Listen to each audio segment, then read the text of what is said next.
Welcome everybody to Sonderling Inc. Sonderling Inc. Episode 19. I have some players. Let's start at the top of the list today. Let's start at the top of the list today.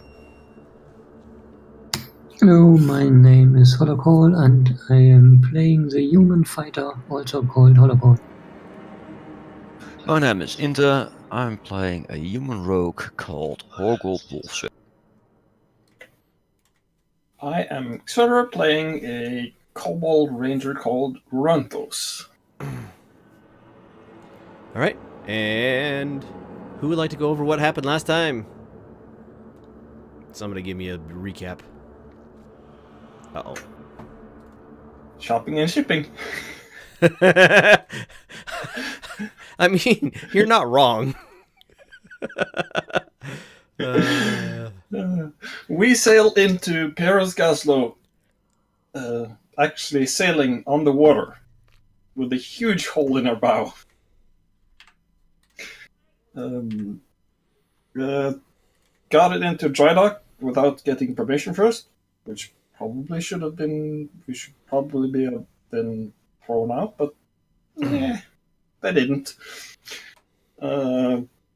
They were amazed that the boat was floating with that much damage and that much water in it. Floating. Yeah. Floating in quotation marks. We got them to start assessing damage for repairs. We went out for lunch and shopping and fleecing people. In Tuco's case, we did. We got a room at the Frothing Otter. Spent the night, got our shopping, got the ship repaired through a boon which Horgold had. And the poor shipwright was amazed that not only did we manage to sail a ship in as badly damaged as it was repaired before he had the chance to get the easy stuff fixed on it. But he fixed your rigging. Yeah, he did. And sails were getting delivered at the evening when we shut up the shop. Oh yeah, in the middle of that, Tuca tried to scam some woman in a bar and got scammed in return. He got a reward for it, sort of. Yeah. Hey, I have inspiration. Yeah, you have inspiration. I should start forcing you guys to start with 0 inspiration every time, so more people want to get it and spend it every session. But anyway, so it is evening of that day. What are you guys up to? What's your plans? Evening to night. Inspecting the ship. All right. Did I get my figurines yet? Yes, I thought you went back. Yes, you went back to town. They weren't painted, just enameled. And yes, you have your figurines. Yeah, let's go back to the ship. It sounds like a plan. Let's check on the progress. It's already. We're just waiting on the sails being delivered. I just want to go check out the front lower compartment. So you head down to the front lower compartment. It is unlocked and open. DDD. I should actually put us on so we can all see the ship. Do the bright sail. Move the players there. There we go. It is open, unlocked. Give me an Arcana check, please. 14. You feel a hum in the air.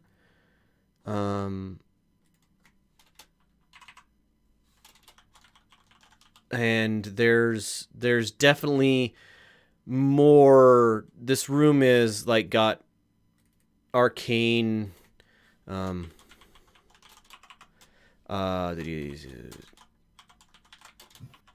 like arcane. Do you just see the faint traces of like arcane lettering and wording in the floor and the walls of this room, basically completely covering the inside. If you blink a couple times, the effect fades. All you see is the faint green glow of the fairy ring. The moss. It's like that kind of thin moss that you get growing on trees. Is what the ring is made of, and it is looking relatively healthy. Oh, can't be helped. I'll go inspect the rest of the ship, especially the special rigging the ship has, so the controls and the controls and stuff like that are on in the lower decks still, if they're not tampered with. Everything looks to be as it was. Like the rigging's all in place. The ship looks like it is in better condition than it has been since you guys got on board. Like all of the wood flooring and walls and everything look relatively new. You don't see any gaps in any of the planking. It's got tight seals on everything. Looks like the main deck is recently sanded and like pristine, clean, new. This ship looks newer now than it did when you first found it, drifting in the breeze. It's as like the soot stains that were in the kitchen in the front of the vessel are scrubbed clean.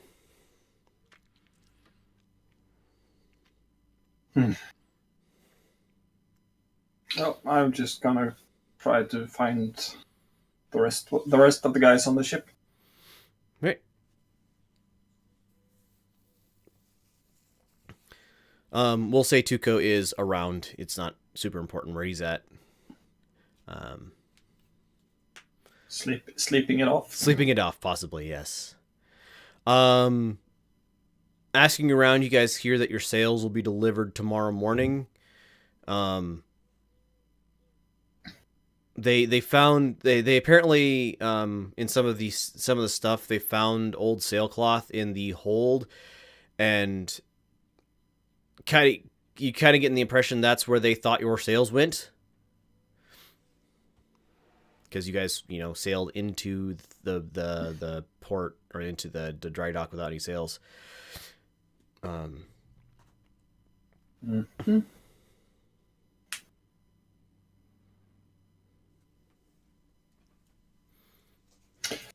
Oh, should we wait for? We should wait for the sails to be delivered, but then we have a task at hand. Do you know how to sail it with actual sails? Nope. Not a clue. Somebody perks up hearing this, and kind of strolls back up to the office, Oscar's office, and disappears inside.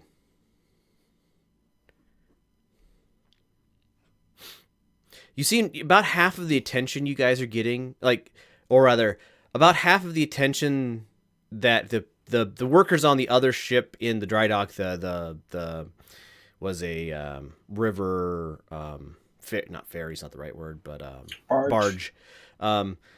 They're like really interested in your ship. Like they're kind of watching you out of the corner of their eyes. They're listening carefully to anything you say. It's evening, so it's relatively quiet. There's no heavy like banging working going on. You got a bunch of guys on shore that are braiding cables or rope, and people are going off to supper for the evening. After a little bit, anybody on deck can see a guy run out of the office and kind of head at a jog down towards towards the middle of town.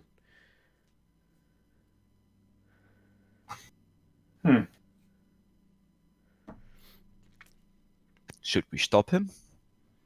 I'm going to follow him. Yeah. I'll try to follow him. Is being stealthy or just following him? Stealth. Try to be stealthy at least. Give me stealth. Same here, and I'll send my owl up. Okay. In the air. Give me a perception check for your owl. Give me a stealth check as well if you're trying to be stealthy to follow him. I guess with your owl Horgold, you could fall back far enough and still keep the guy in sight to continue to follow him without guaranteeing yourself not to be seen. If you want to do it that way. Zerder, that's probably plenty. Close that. Roll with disadvantage, because never mind, it doesn't even matter what you guys are rolling. Alright, so the 19 was the perception for the owl. Yep, owl's following the guy. The guy doesn't seem to be like trying to hide or anything. He's just jogging. All right, so we got Grothos and Horgold heading after the guy jogging. Hollock, what are you up to? No, I stayed with Horgold, or I tried to stay with Horgold, but my stats check failed, I think. Still no. You're actually you don't think they spot you. So you guys follow along with this person.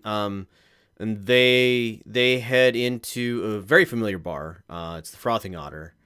Grunthos, we're gonna say you were in front. You had the best stealth check. Stealth check, and the first one to start running, chasing after. And also, you're small. So you get to the bar first. And like shortly after the guy, peek your nose in to the door. Give me perception check.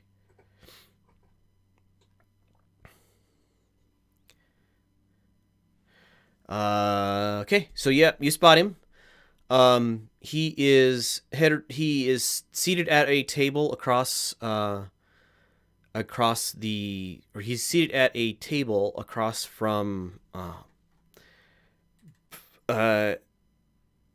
Ezti, who you remember from last evening.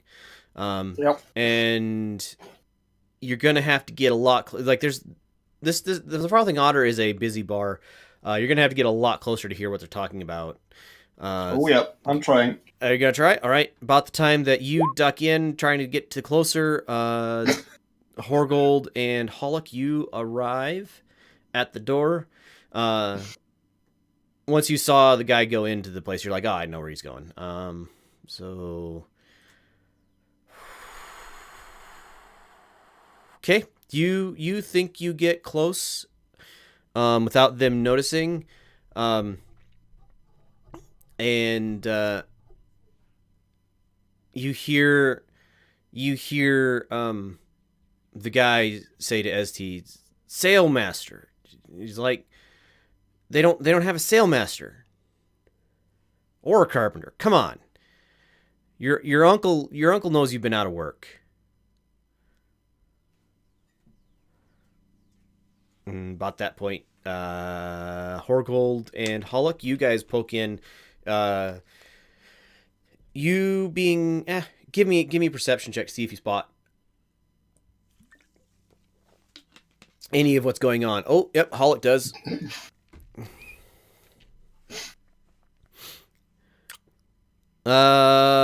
Horgold, no, you've lost. You can't see him in the crowd. Hullock, you see the guy sitting across from ST. You see Grunthos sitting like or kind of crouched behind another table just a little out of the way. Carpower's like pretty much. Tail like doing the little flick curiosity thing. I imagine to me, Grunthos, your tail's like a cat's tail. It's not, you don't wag it when you're happy. You flick it when you're interested. But anyway, I'm characterizing for you that I shouldn't be. It's almost kind of like it. It's I see it as a dog's tail ish that moves like a cat.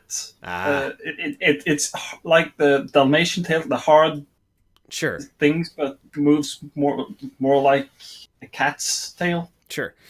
So Hullock, you you can see what's going on. In it, Horgold, you head up to the bar. Barkeep hands you a beer. You guys have a tab since you have a room, or I thought you had a room for more than one day. Yep. He hands you a beer without even asking. What is it you want? I join Horgold while keeping the scene. How do we say that? In my eye? No. Yeah, sure. In my vision? Yep. You keep him out of the corner of your eye.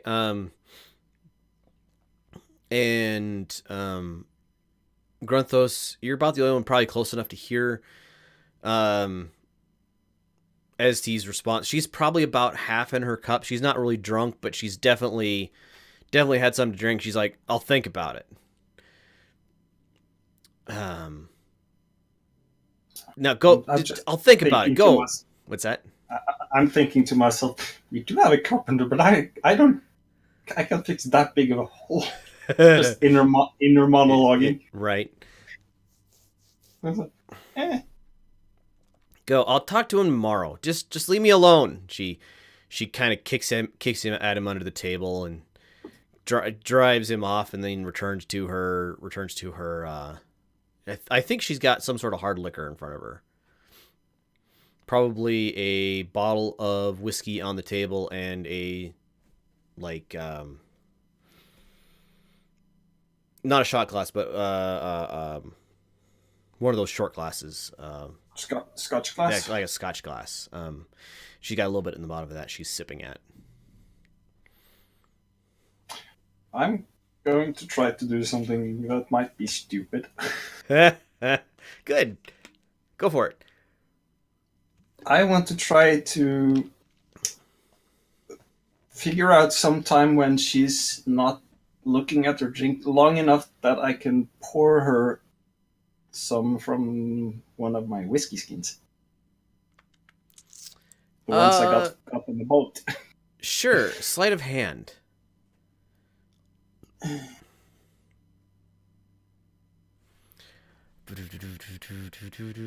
Let's see if she's about half drunk, so she's gonna get disadvantage. Never mind. Oh, the dice don't lie. So she drinks the rest of her cup. She sets it down.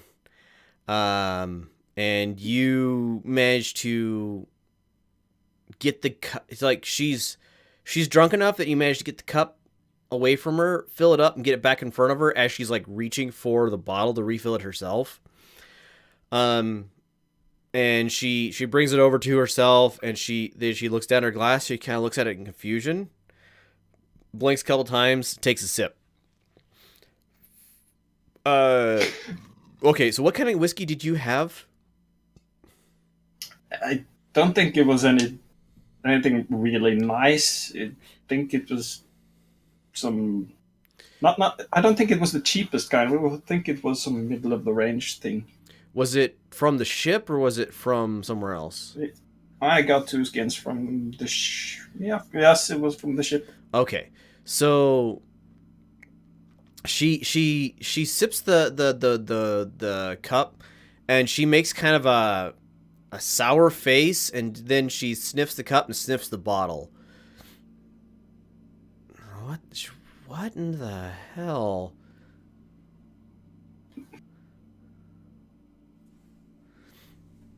Barkeep! Barkeep! He waves her off and sends a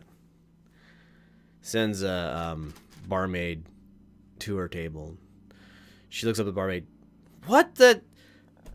How do you have whiskey so bad that halfway through a bottle it goes bad on me? Huh? Smell this. She shoves it in the face of the barmaid.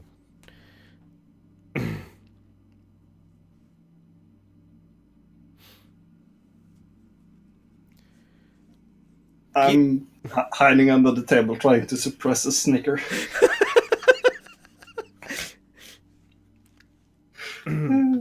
Gotta use my size for something.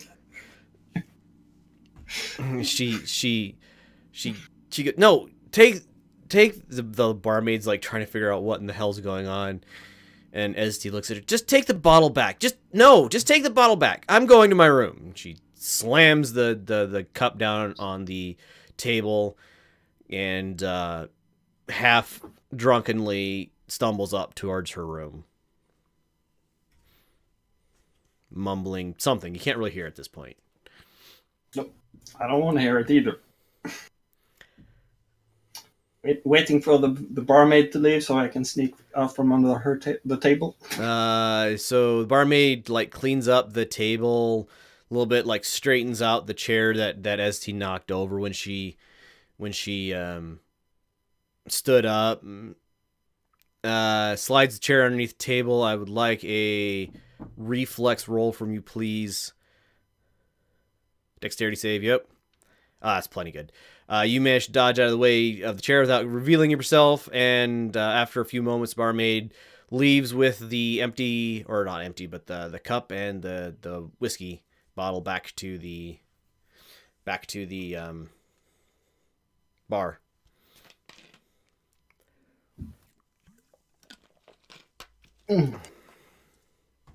I just find Horgold and Hollock, shrug my shoulders with a grin on my face. Horgold, you observed all of this. Not Horgold, sorry. Hollock, you observed all of this whole thing go down. Horgold, you probably caught it about the time that as he started yelling about the bad drink. You see the barmaid come back up with the whiskey bottle and have kind of a side conversation with the barkeep. Got any information, Gruntus? Yeah, hold on. Barkeep! He looks around. Then I knock on the side of the bar.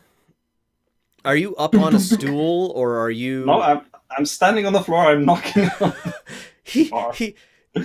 He looks around and then he leans over the bar and he looks down at you and blinks at you. What? What's the best whiskey you have?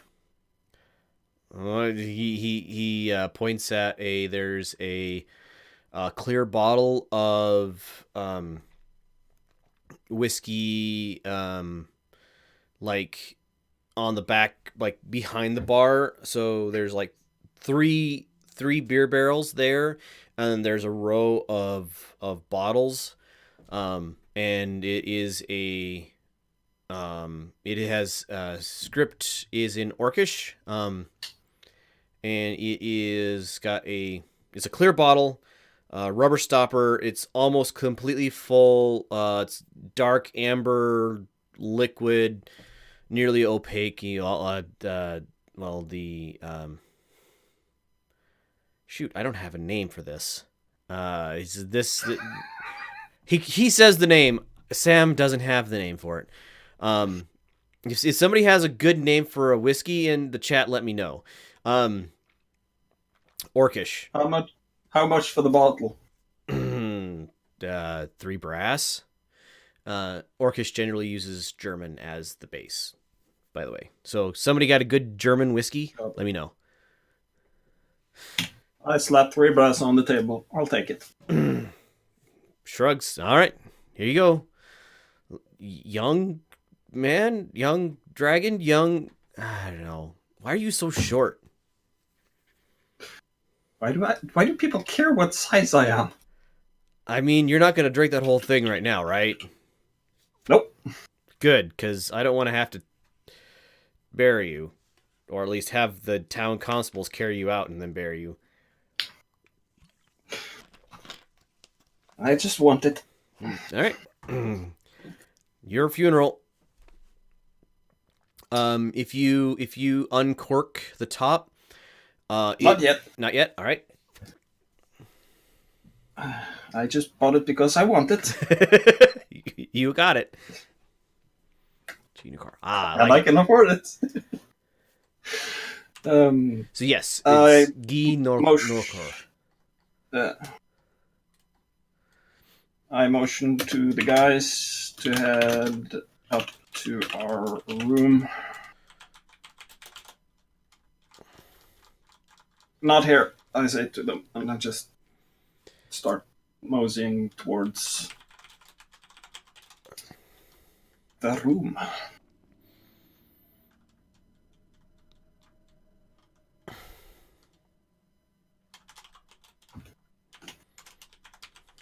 All right. Yeah, it's evening by now, right?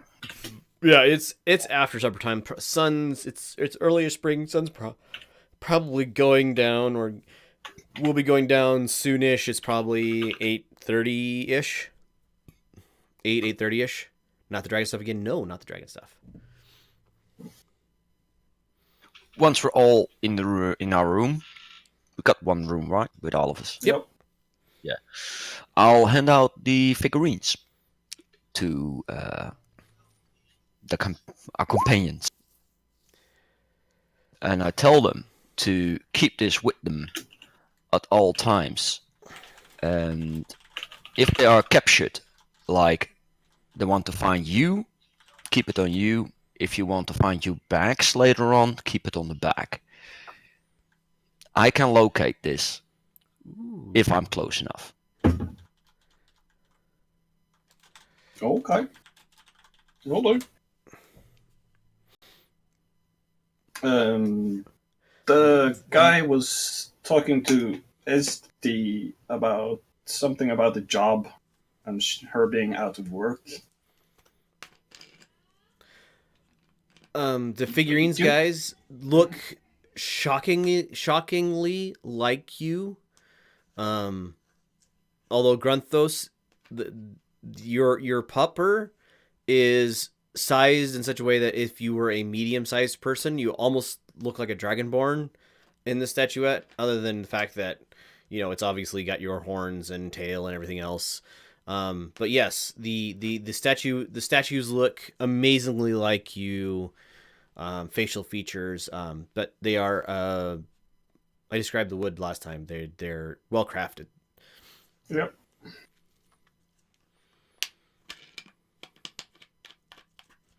Do you guys know what the Sailmaster is?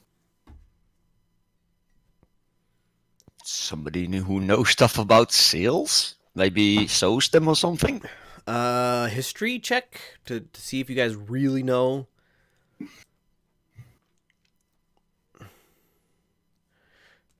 I choose to fail. You choose to fail? All right, that completely makes sense. Horgold and Hollock, you in Kirsch would have been around. The sailmaster is the person on a ship who is in charge of, so the pilot is the person who points which direction the ship goes. The sailmaster is the person who works the sails so that they catch the optimal wind for the direction. They're also the person that tells the pilot when they need to like tack to keep the wind where they want to be going, and also if there is like the keeps the sailors, people who are running the sailors, like or orders them around. They generally are up in the rigging as when the ship is at sea. That's probably about the limit of what you know.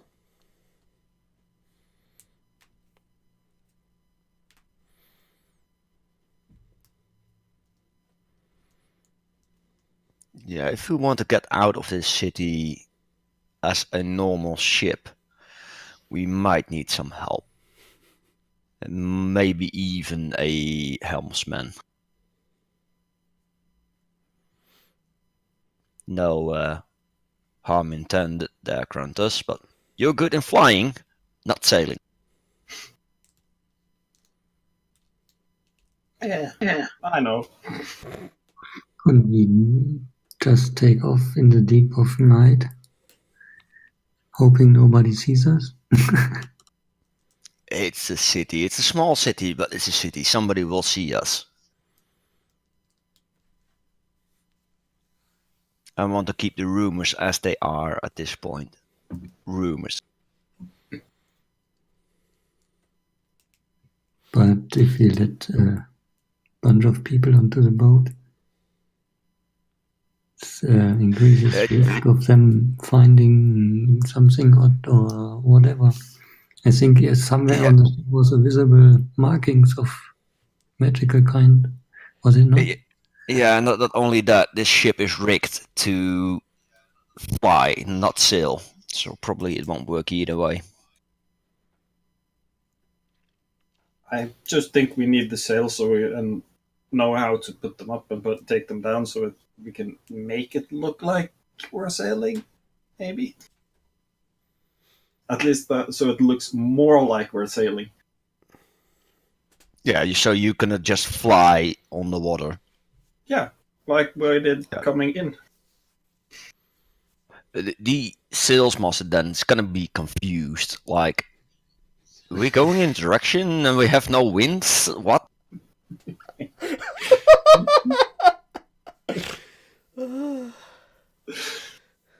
Yeah. I don't know. Well, the ship's fixed. We'll get the sails tomorrow morning. Maybe just ask them to put them up and we can figure out how to get them down again later on and we just sail out.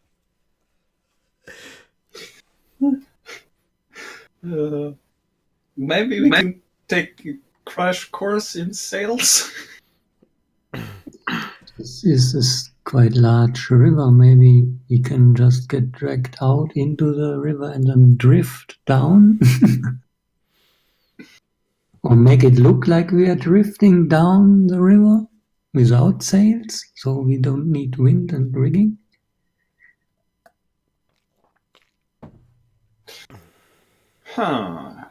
Question for the GM. Okay. There is elevation, but how does the thing work with no moon? Is it just for like tides? Yeah.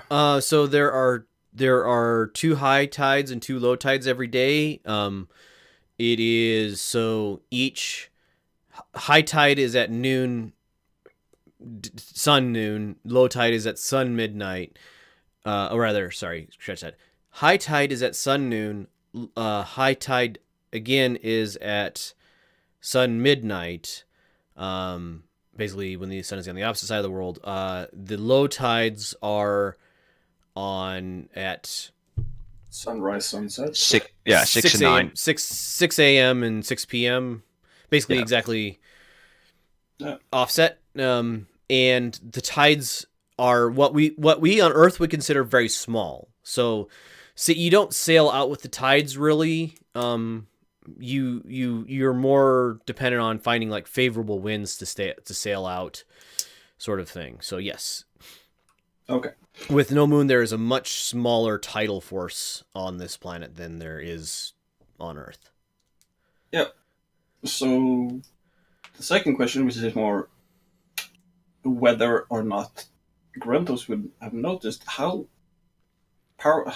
strong was the current in the river around where the dry dock was. Like directly in front of the dry dock, there's not a lot of current. But the river itself is moderately wide and has a. I mean, you were fighting as you were trying to pilot the ship into town. You were fighting the current to keep the ship under control. It wanted to turn sideways, or there was definitely an effort going on to keep the ship where you wanted it, because you weren't like going the same speed as the current. You were either going too fast or too slow. So yes, there's definite current here. Okay. Thank you. Mm-hmm. And now back to our regularly scheduled program. Right. You guys can spend the rest of the evening, no problem. Nobody disturbs you in your room overnight. Wake up to the smell of cooking food, coffee, that sort of thing. Bacon? Absolutely. Who wouldn't have bacon for breakfast? Bacon, eggs, and some sort of porridge is what's on tap for breakfast this morning. And a plate of bacon, a couple of eggs, and some bread. Yep. They're happy to serve you. The barkeep is like, he's looking a little bleary-eyed as you guys are waking up. He's working on like cleaning out buckets and stuff from the night before, from looks of things. The barmaids, this is a different crew than was on at night, and they're working on feeding people who are waking up.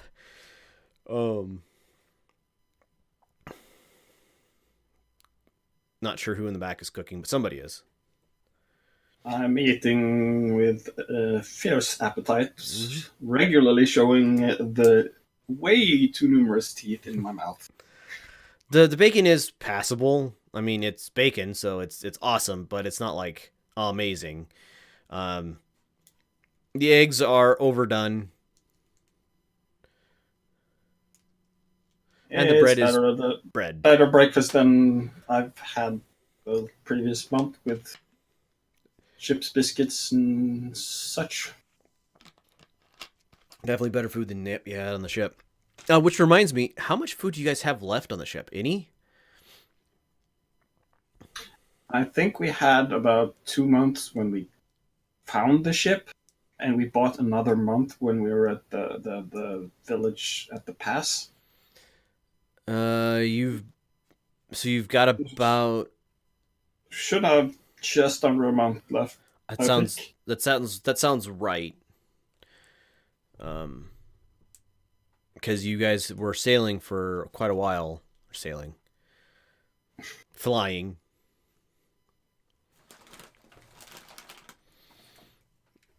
Right. So I'm going to need to go. At least recommend us getting food and stuffs for the boat. Ship supplies. I need to find that. You ask one of the barmaids, because why not? And she points down kind of a southerly direction, says, well, the docks are that way, and that's where most of them tend to get their stuff. If you don't need anything special, I mean, pretty much any shop will do, but you want the good stuff, you go to the Broken Oar. Yep. Thank you very much. And Gruntos moses out in search of the broken ore. All right. I will follow. All right. Me too. You guys head out into the. I should probably do a weather check actually, because it's springtime. D100.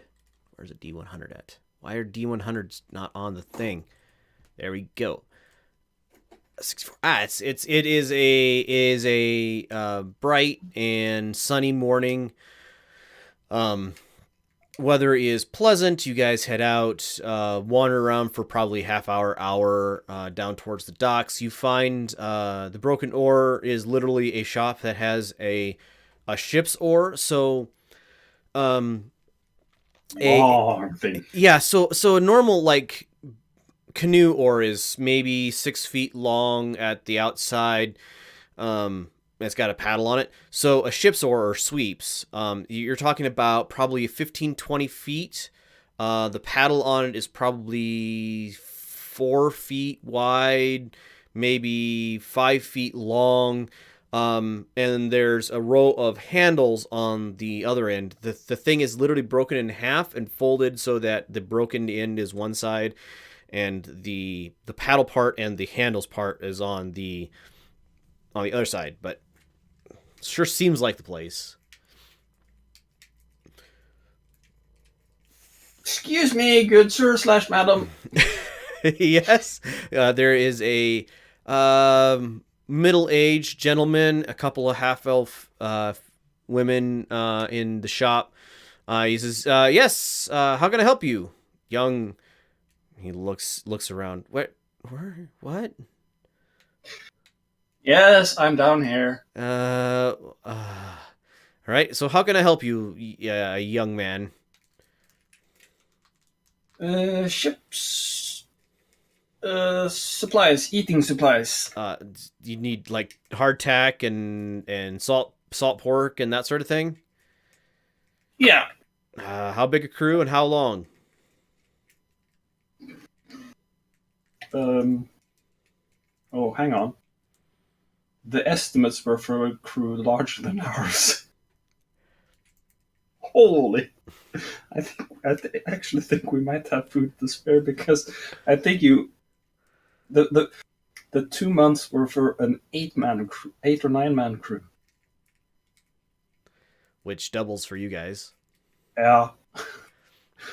Anywho,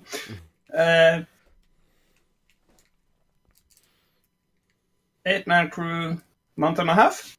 Month and a half, 8-man crew. All right, and he starts writing up a list. After a little bit, he hands it over. You guys have what? How good's your cook? Very good. Okay. So he had some stuff. So we have 2 weeks of fresh supplies for your cook to use. 2 chickens for the eggs.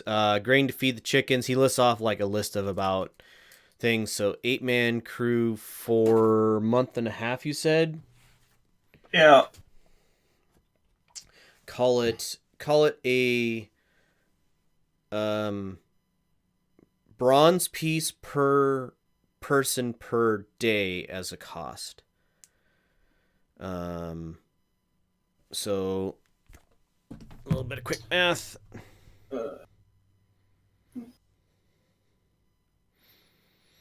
So 8 times 42 times 8.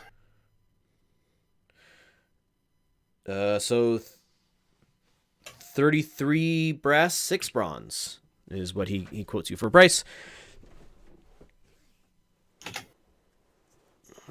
33 and 6. Yep. Paid. All right. Thank you for your business. Where can I have the stuff delivered? Which slip you at? The dry dock up the river. The Night Tail. The dry dock up. You mean the Sassy boat repair. Sassy boat repair. All right. It'll be there before noon. Thank you. He nods and he tosses the clipboard at one of the gals, who definitely catches it and heads into the back of the place.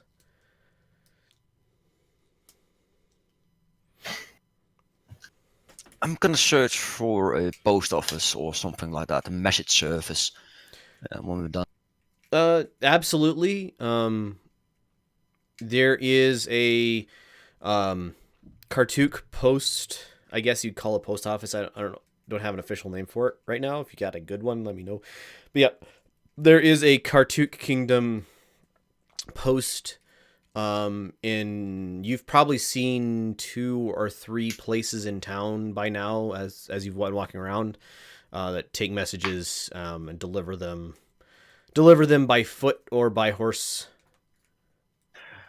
Do they go to the Orc Town? Yeah, they can deliver there. They quote you a time of approximate delivery time of 2 months, unless you are willing to pay for it to be magically transmitted. What's the price for the ladder? Ladder is a brass piece. Yeah, I For will do that. Short message, so whisper length message. All right. I want to send a message to, I think his name was Sigmund, the captain that I stole the thing from the coordination. Yep. What's it called? The Sigmund Helmut. Recliner? The Reckner. Yes, the Reckner. The Reckner, yeah. So, just sorry, I didn't mean to steal it, but I hope I compensated you enough, and we'll still be good friends when I get back. All right.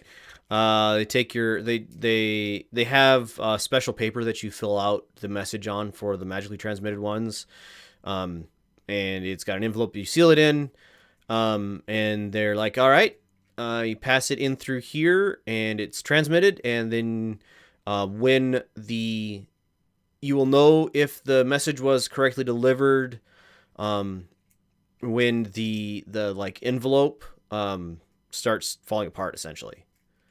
Okay, cool. It's some minor enchantment on the message. You're like, all right, they take your money, you fill out the message, send it off, and they hand you back the envelope. Have a good day, sir. Thank you very much. Mm-hmm. And you kind of get an aside from one of them. It's like, what's with the dragon, the dragonborn kid? What's with him? Looking at Grunthos.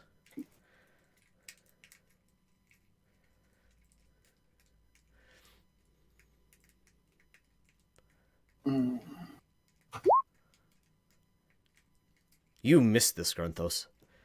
Yep.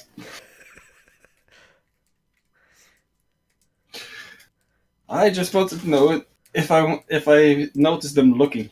Yeah. To grin, to bare my teeth at them. You did not. No. All right. Did I notice that? They said it to you, Horgold. Okay.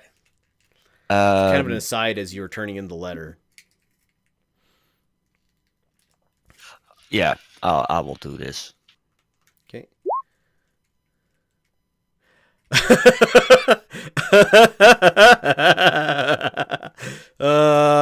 the clerk. At the guy that made the remark.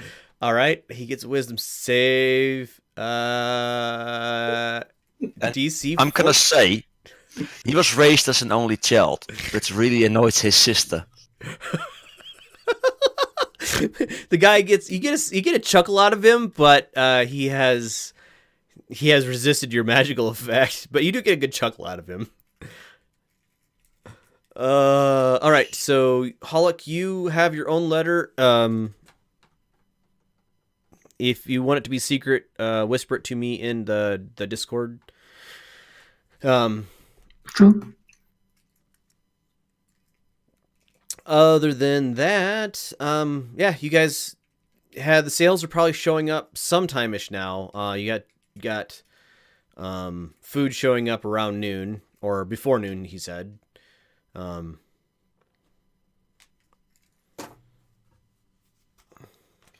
Time to go wait for her at sea, because I'm guessing she's going to show up at the boat and ask for a job.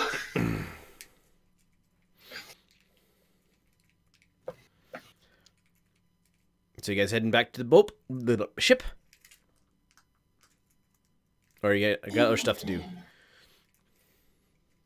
I don't have anything very interesting to do. Okay. So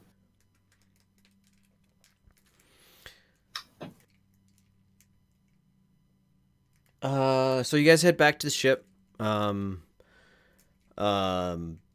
You see ST hanging out at the like at the front door of the shop. She's kind of seated on a little stool, or yeah, she's sitting on a ship's stool, kind of staring off into the distance. Tuco is talking to the people who are delivering the sales, telling them where to put it. Like, okay, so put that one here, put that one here. They're not actually loading up the sales onto the masts. They're just like dropping them folded onto the deck. All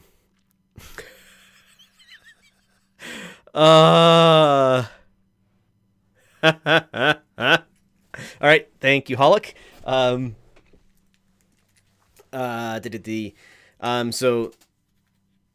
So you guys get back. As you're boarding the ship, Tuco's headed below. ST kind of walks up to you as you're getting on board, and about the same time, Oscar comes out of the shop,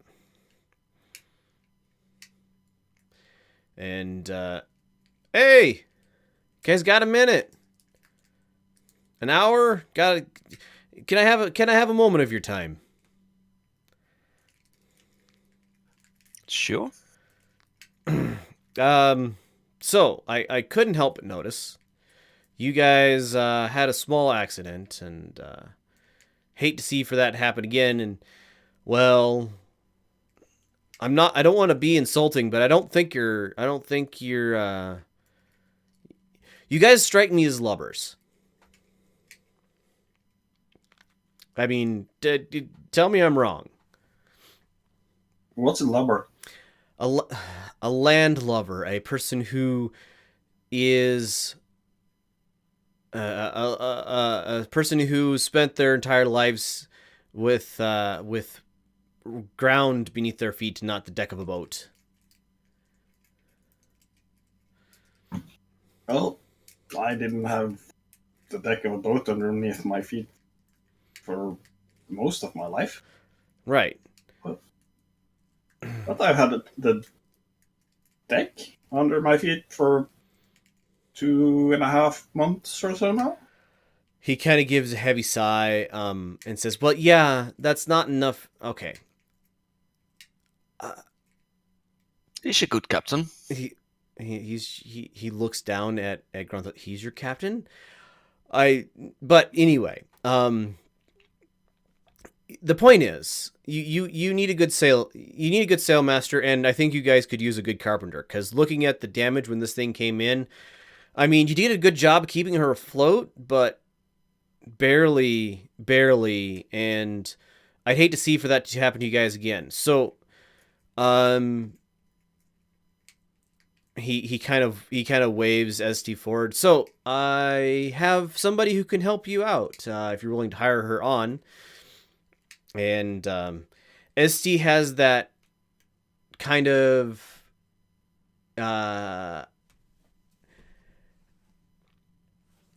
like half hungover, bleary-eyed expression. She is wearing a clean set of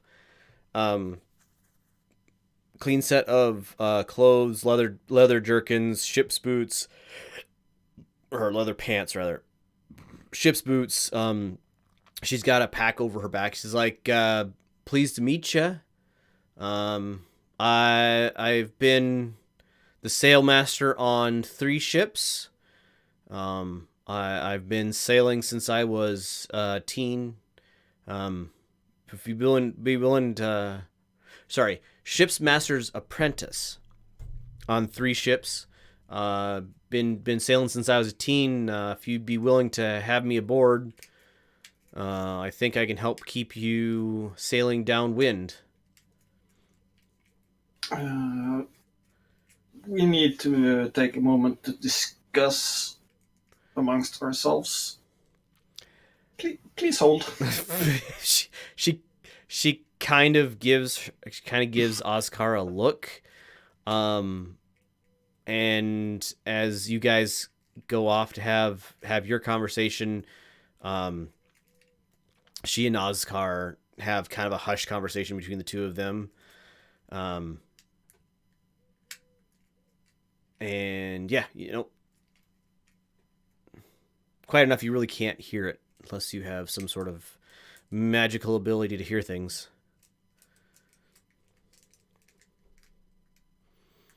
Nothing except quite high perception. Right. But I could sit my all over, but nah. All right. About this time, the guys have gotten done plopping the sails down, and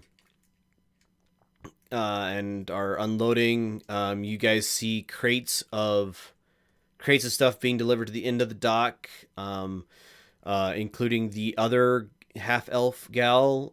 She's got a checklist and she's like checking stuff off. It's probably 10:30-ish in the morning at this point.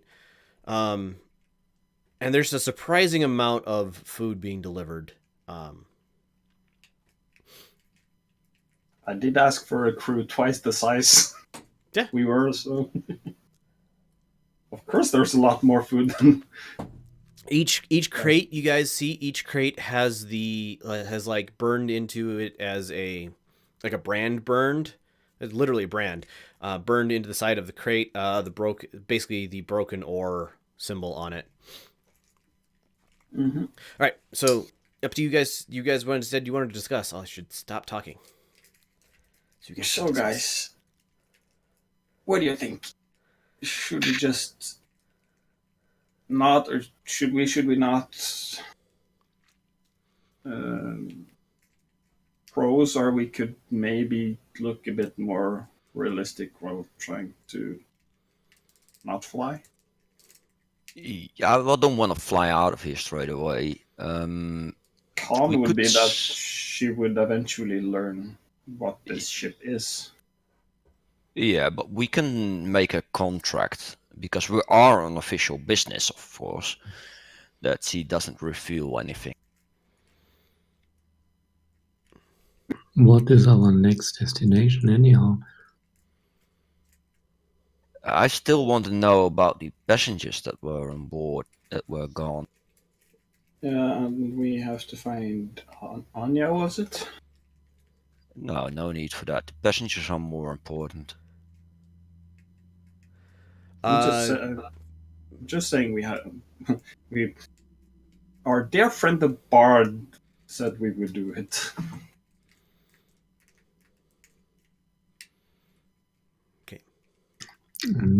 Which direction do we head when we are looking for the passengers? Good question, as the last known location did not reveal anything.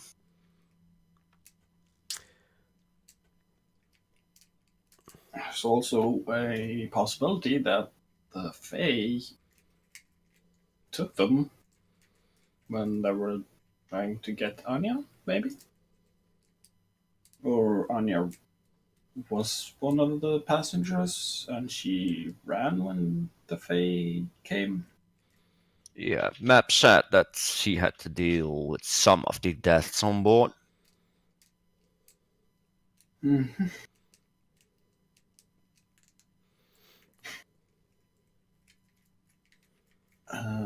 Well, we should probably, if we want to hire her, we should make a contract that says she can't say what kind of ship this is to anyone.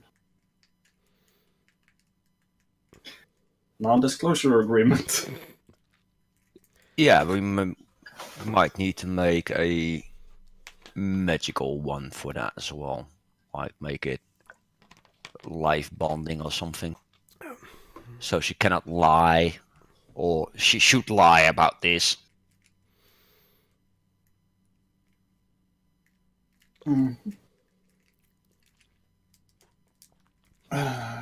Or have no memory of it when we discontinue this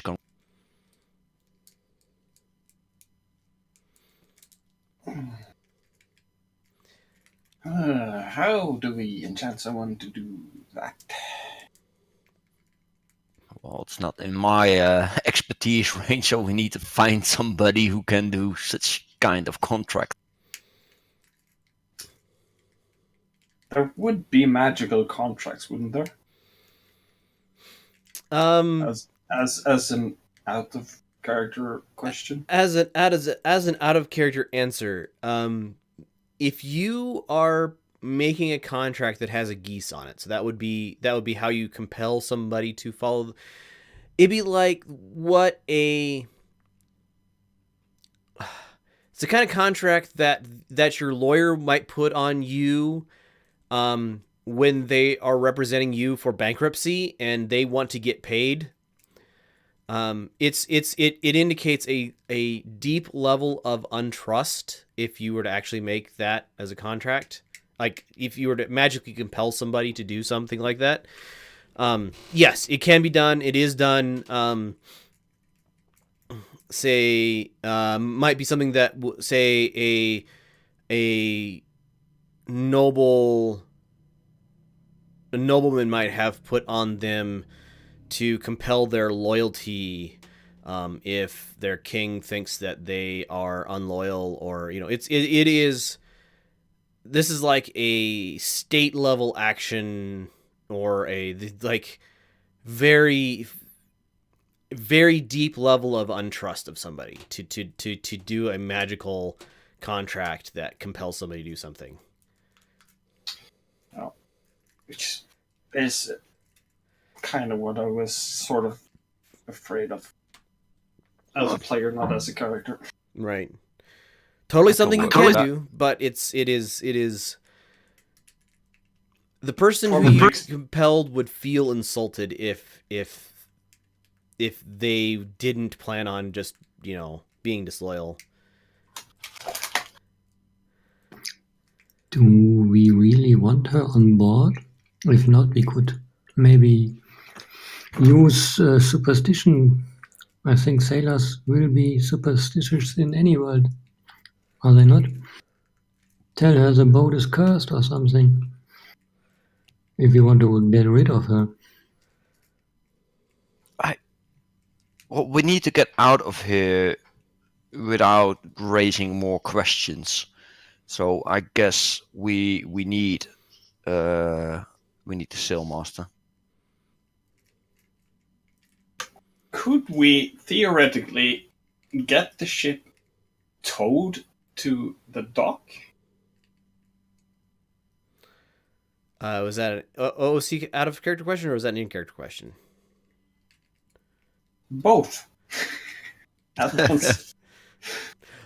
Because I'll let your compatriots answer it if it's in character, and I can answer it for you out of character. Because getting out of the dry dock is easy. If there might be towing abilities, and sailing out the dock is probably easier to fake than sailing out of the dry dock. Well, if you leave the dry dock, you're going to be in the river proper, so with other ships and loads of people. The dock will be the same. Yep. Okay. But yes, you guys have seen tugboats, and by tugboats I mean basically big rowboats with probably 1 to 2 dozen big men on them with heavy ropes that like haul like the barges into and out of places where it's too heavy or too difficult for them to just sail themselves. The barges have triangular sails on them, but mostly they just float downriver. Yeah. So, What we could do is just ask them to get us on the river, flow down the river, and once we are clear of the city, take off without any sails on. yeah, can't probably. Basically, if you just get out of into the stream, I could try to work with the current and get us further downstream and out to sea. But we would need some form of sails at some point, anyhow, because we can't drift far enough out by ourselves.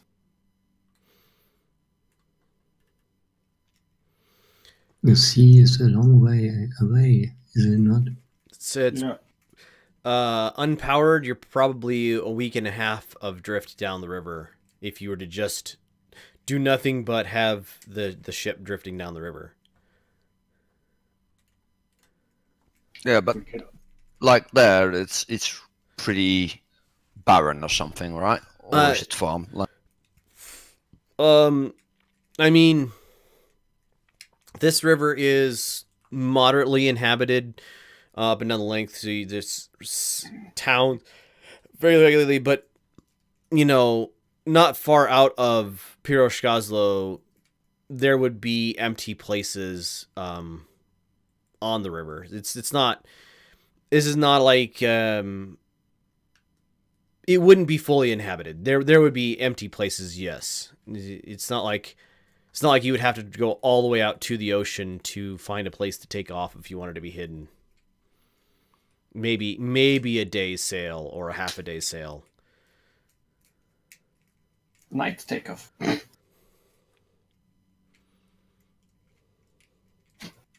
So just get us out into the current and drift for a half a day till night falls.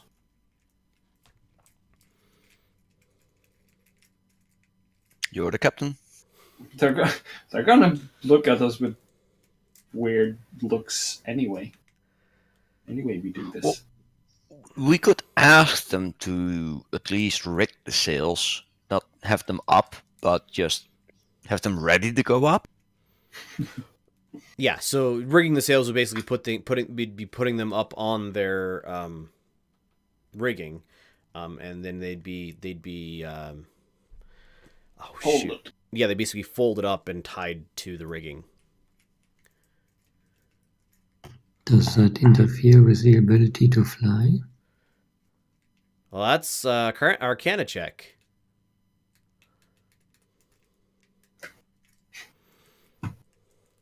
What little I have. Hollick, you think there's enough space for real sails and the stuff that makes the flight possible?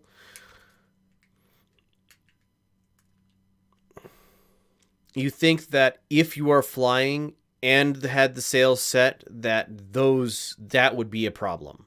But as long as the sails are all folded up and tied to their rigging, it shouldn't affect your control.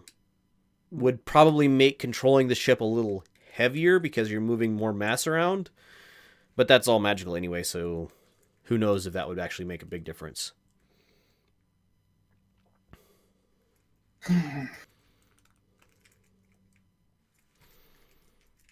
I say we just try to get some help to get the sails rigged and then fib something about secret mission or something. Which Yeah, I can do- technically we are on. Yeah. Your mission isn't secret, but yes, you are on one. It's secret to them. Ah, Play on words. right.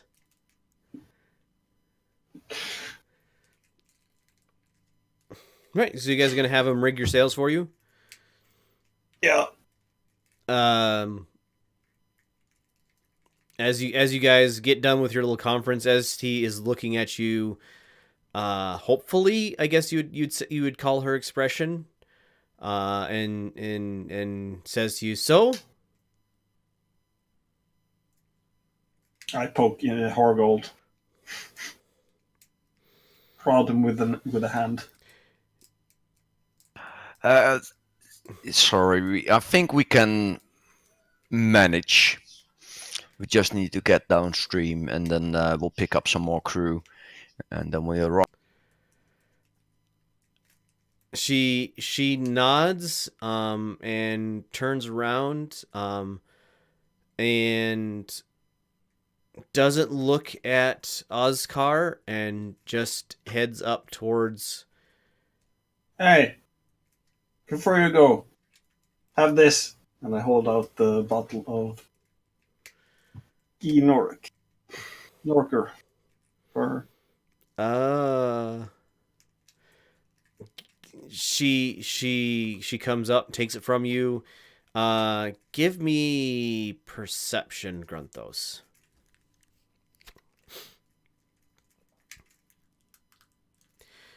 Okay. How well is she?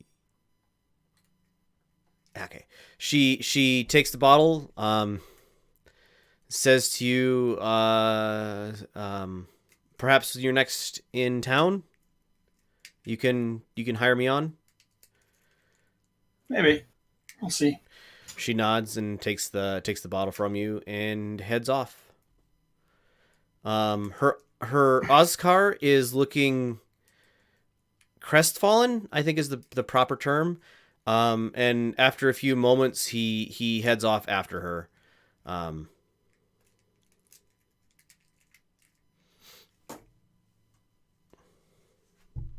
Now I feel bad. I kind of felt bad for ruining our drinking last night. So yeah, we need to hire some people to get us some tugboats to get us on stream. Yeah, that's something that's pretty easy to do. A couple of moments of shouting to the guys, to one of the boats, gets you. It's like a couple bronze just to haul you out from.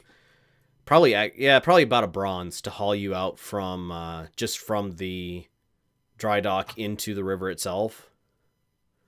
Paid. Did you guys have them rig the sails before you head out, or leave them off? Yeah. I think that was what we were All right. agreed upon. So Sails are rigged and tied up. You're getting some questioning looks from the guys on the as they're like as you're like leaving, because you guys don't have anybody actually up in the sails, ready to do it. From what you would, you wouldn't know. You guys wouldn't know how much. Anyway, so you guys you're hauled out, back into the current of the river, and the rowers haul you so that you're like turned the correct direction, so you're like your rudder's not fighting the river and stuff, and then untie and all right, have a great day, gentlemen. Good Thank sailings you. and fair winds. And they to you as well. beat back to shore. You are now drifting in the river, Grunthos. I need you to make a dexterity check to keep the ship heading in the direction you want it. I want you to make me a something to make it look good. Intelligence, I think.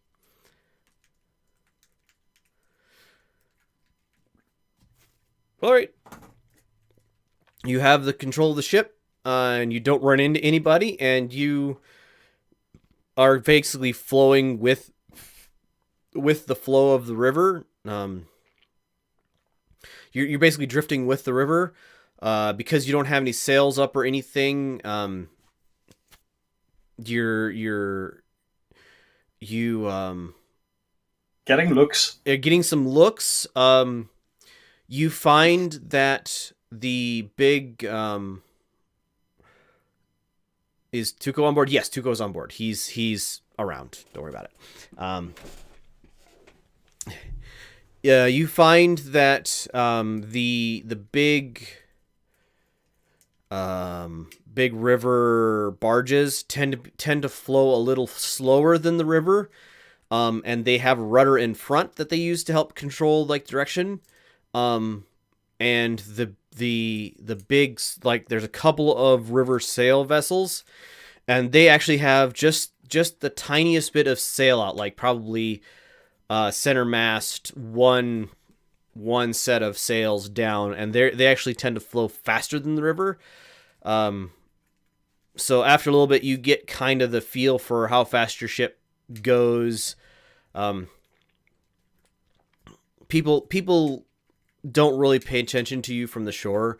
You're like not doing anything so ridiculous that you gather any attention, and you quietly sail past. You can actually see the otter from the center of the river as you sail past, and you sail out of town.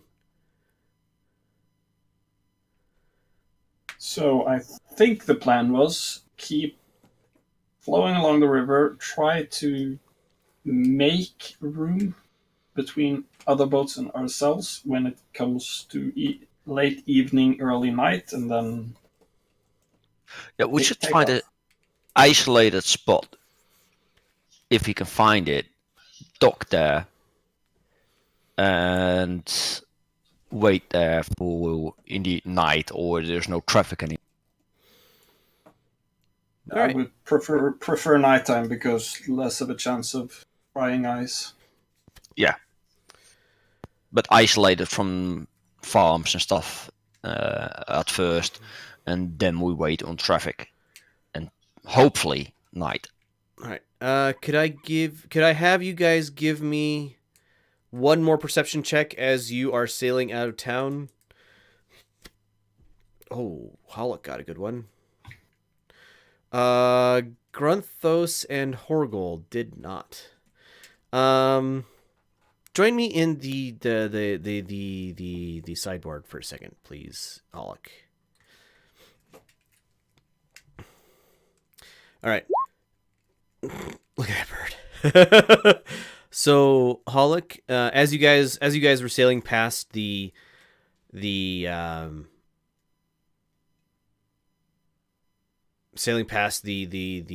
the otter you kind of could see it up on one of the docks, you saw ST sitting basically on the end of the dock, and as you guys sailed past, or as you floated past, she tips up the last of the bottle of whiskey that Grunthos had given her, and she tosses it into the river and then staggers drunkenly back up to. Well, you kind of lose track of her as you're sailing past, but yeah, that's what I wanted to sell. That's what I wanted you to see. All right. So you guys find, after a few hours of sailing, you guys find a secluded little cove, so you can sail into pretty easily. Not much for river traffic going into this place, and it's a kind of a concealed little place. You can wait for nightfall.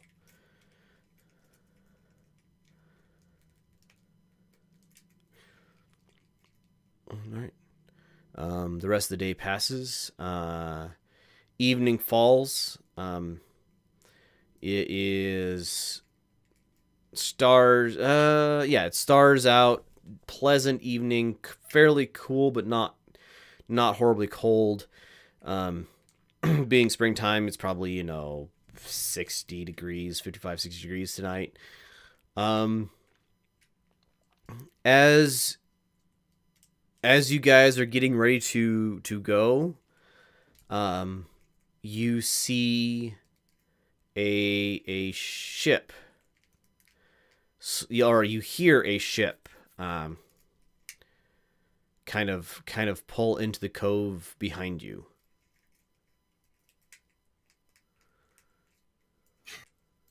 I try to see. Is it flying any flags, markings? They are. You have dark vision. Yeah, I can. Not full dark vision, a low light. But low light, there's stars out and stuff. So as you're watching, these guys are they're putting their sails away, and they're look like they're getting the ship prepared to stop, as far as you can tell. And then the outlook, or the lookout, who hadn't been paying much attention, goes, Hey, what do we got here? I'll send my all out. Got ourselves a ship in our little cove. He yells out, Captain, we got a ship. Okay, so perception, Grunthos rolled it. Everybody else roll it as well, please. All looks good. Is it for seeing or hearing? It is for seeing, yes. You can see the ship. I want to know how much information you know about the ship. Well, I'm looking through my all's eyes, then right. I have advantage. All right, go for it. Roll with advantage. Hollick would probably have disadvantage because of the light conditions, but he rolled real well, so it doesn't matter. Perception, wisdom.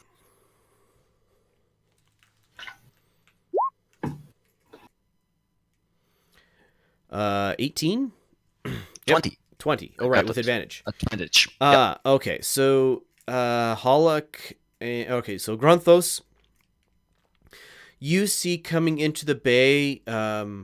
It is a ship a little bigger than the one you guys are in, although it is a little. The masts are a little shorter, and there's probably 8 guys who are running up and down the sails, putting the sails away at this point. Horgold and Hollick, you see there's 6 guys out on deck, and you can see they've got 3 ballista, 1 on the prow of the boat, 1 on each side. So this ship, to give you guys some perspective, it is shorter sailhead than you have. The beam, the width of the ship is wider, and it's not quite a sail vessel, and it's not quite a barge, from what you can tell. It's kind of in the middle. And Horgold, what you notice with your 20, is that there are giant coils of rope, just giant coils of rope, attached to the ballista bolts from the shafts of the ballista, and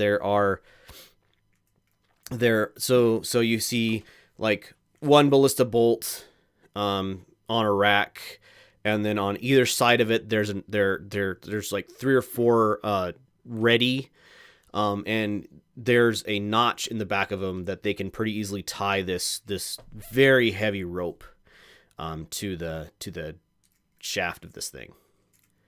How far away are they? They're probably 15-20 yards, so 60 feet. So right at the edge of your good night vision, Grunthos,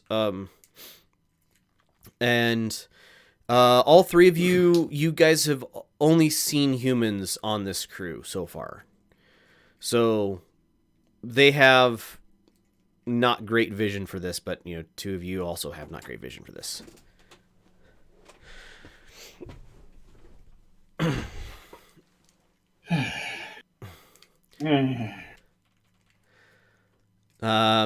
And after a few moments of yelling, the guys, you guys can see them like stop working on. Well, some of them are still working on like getting the boat ready to stop. But some of them are working on like a bunch of people come up and man the ballista, and a man in a fairly nice Grunthos, you're probably the only one who can see this because of the light.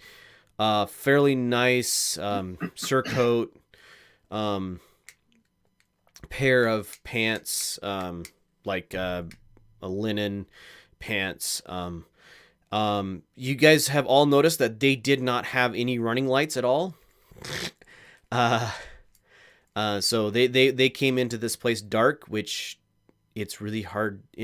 River in the dark at night. They don't have low light vision. They know this place. This is like their place. They know this place well. And the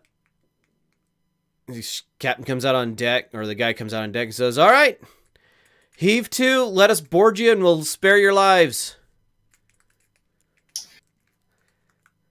Get out of here, and we'll spare yours.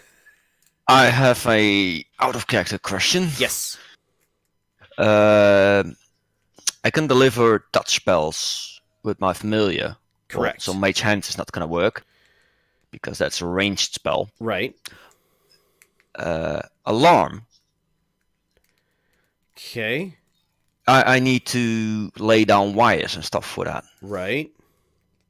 Is that a? It doesn't say it's a touch spell. I will link it for you so you can... link it in. My range is, it's a ranged spell. It's 30 feet. Okay. So yeah, you can't deliver alarm through your birdie. No, I was hoping to, but sadly. Okay. Then I ready a crossbow, I guess. I said what I said. Yeah. Readying my bow. And now hide.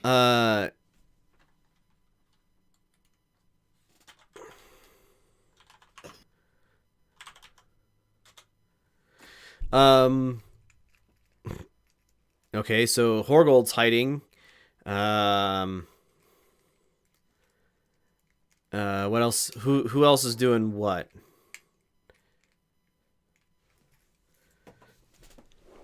I was basically conveying the message of leave us be or forfeit your lives. All right. That got a sensible chuckle from the crew on the other ship. Hollock, what you up to? I ready my bow. All right.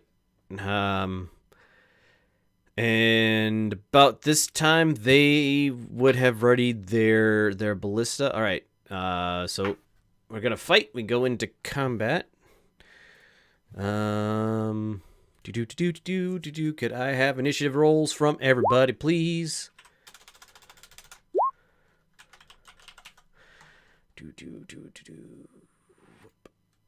Ooh. All right. You have Hollock with a 19. We have Horgold with a 22. And Gruntus goes first. Before me. And Gruntos has a 22, so we have... I have the higher agility bonus. Yep. Let me organize my thingy. So you guys have the drop on them somehow. So you are up first. Grunthos, you're up first. Take aim at the man manning the closest ballista. All right. And you launch an arrow. I need to look up something. These guys are chumps. No, these guys are chumps. All right, so yep, you aim your short bow at one of the guys running one of the ballista. Hits dead chest or center chest. He kind of gives a gurgle as he falls over backwards. are there more people on that said ballista, or There's 3 men per ballista that you've seen so far. so? I'm guessing they can at most point 2 ballista in our direction, unless they want to point one across their own deck. So the way these guys, the ballistas are set up, you think that they could point. So there's one in the front and one on each side deck. So you could imagine them pointing up to 2 of them at you, unless you are directly in front of them, which point it would be 3. Okay. Because you might be able to do 3. All right. So yep, that's what I wanted. All right. After Grunthos. I still have another attack. Well, then you still have another attack. I'll take aim on the gunner on the second ballista capable of aiming at us. Okay. The bow of the ship is pointed at you, although you think it's not pointed directly at you, so you think you could get hit by 2 of them.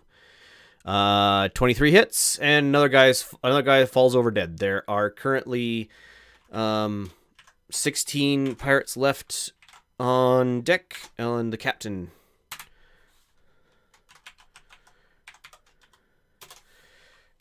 All right. He's got about that many hit points. All right. After Grunthos, Holrold, you're up. You are hidden. You have disadvantage due to darkness due to do any attack rolls. That's good, because I got advantage because I'm hiding. So it cancels each other out. Yes. So I'll hit. I'll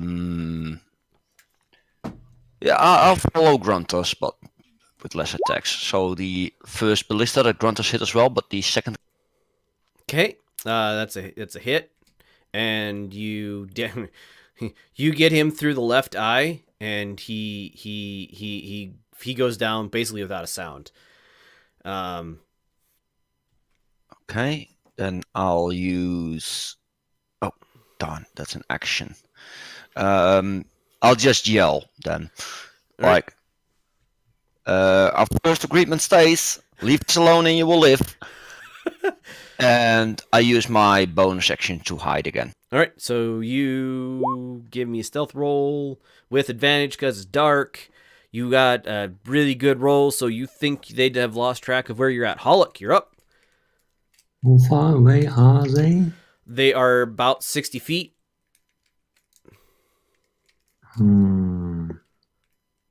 Is there a sizable amount of them inside clumped together in this range? They're spread kind of all over the deck. So one ballista crew has 2 guys on it that they're probably the biggest crowd. There's probably also crowded in there's probably 5 guys up in the rigging for the sails.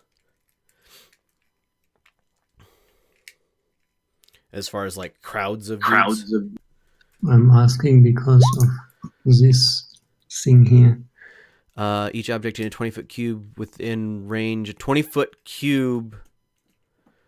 Yeah, so that is basically the deck of their ship. I think. Well, let's go out to this. The bright sail. bring the players over here.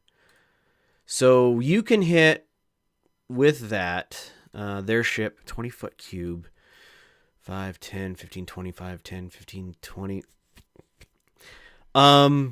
You can hit probably 10 dudes with that. 10 of the 15 guys that are currently on deck, you can hit with that fairy fire. So they need to make saves. I will roll them as a group. DC. What is your spell DC? Let me look it up. 13. 13. Yep. So there's now 10 guys that are surrounded by glowing fire. That you guys can see. Violet light, and I yell glitter bomb as my casting.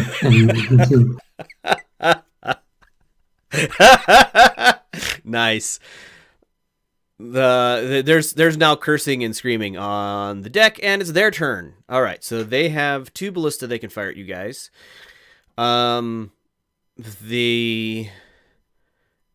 don't have advantage, but they don't have disadvantage because your ship is big. So we need to roll a d20. They need to get it. All right, so I would like one of them got really lucky and rolled a nat 20. So I would like somebody to make a save for the ship, DC 15. It's basically a Constitution save. So somebody make a save for the ship, please. I forgot an initiative roll for my birdie. Okay. I just have your birdie go on your turn. What's the constant? The ship doesn't have a Constitution save, or the Constitution modifier, so it's just. Is the ship proficient in the Constitution? No, it doesn't have a Constitution, so it's just a straight roll. 17. Yay! You are so the middle or the front ballista bolt did not have a cable attached to it, but it hit the center mast, and so the ballista bolt's about 2 inches around, right? Your center mast is about probably 6 inches around at the base. Thing drove itself through the mast, and you heard a giant crack. What does a ballista do for damage? I need to know how much damage they just did to your ship. Because they hit it twice. D20. Siege engines. Ballista does 3d8 damage. They hit twice. One of them was a critical, so that does double that. So 3. So the first bolt did 29 damage to your ship. The second bolt did 19 damage to your ship. And you are now considered entangled because the second bolt did have a rope attached.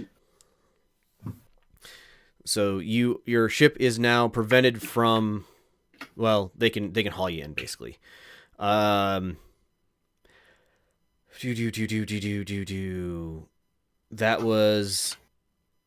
was their turn. Captain is giving orders on his turn, and they start reeling. Like, a couple of guys take that heavy rope and they throw it around the I forget what it's called, the wheel you walk around, and they throw it around that and tie it on, or that not really tied on, but they attach to that and they start walking around, and your ship is pulled closer to theirs. It is Grunthos' turn.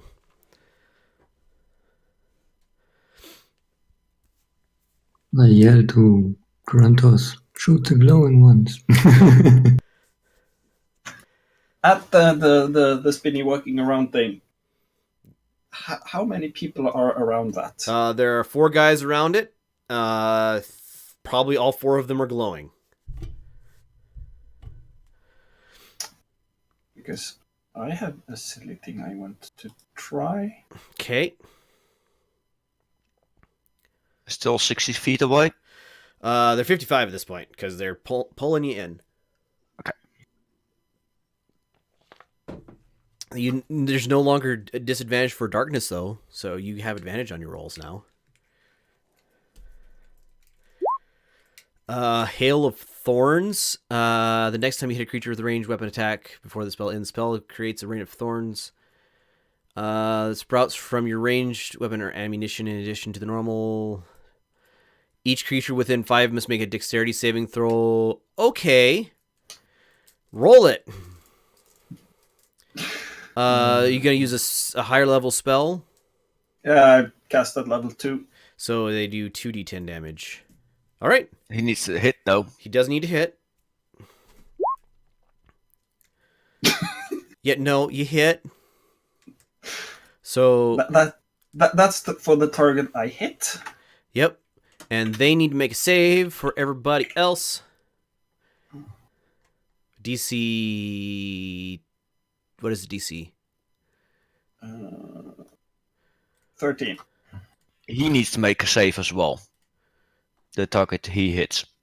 Well, the target he hits is dead. Okay. You said DC 13? Yeah. All right. I don't know why you rolled 2d20.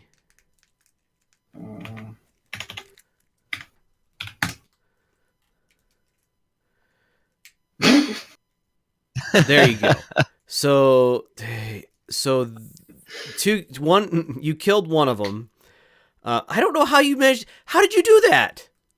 Roll 2d20, get 15. Roll 2d10, still get 15.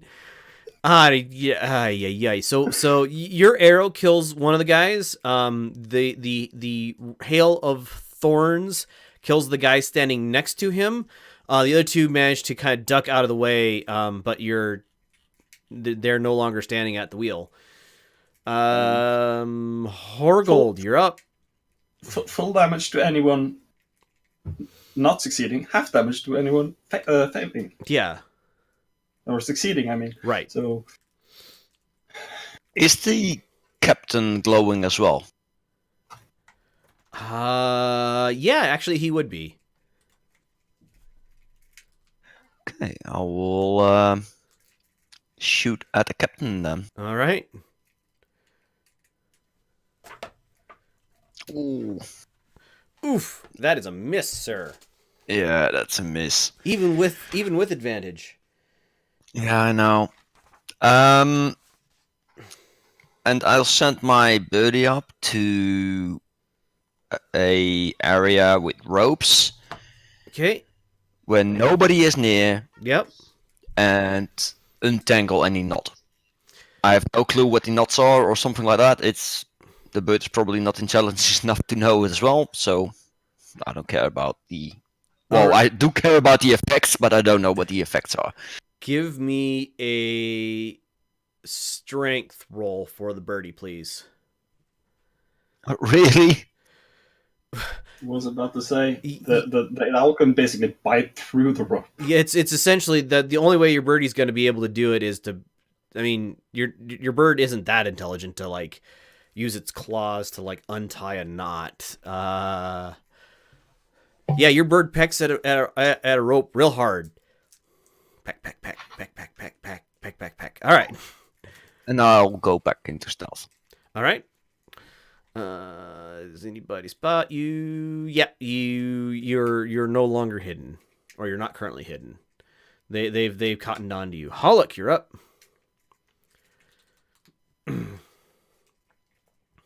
Question about magic. Sure.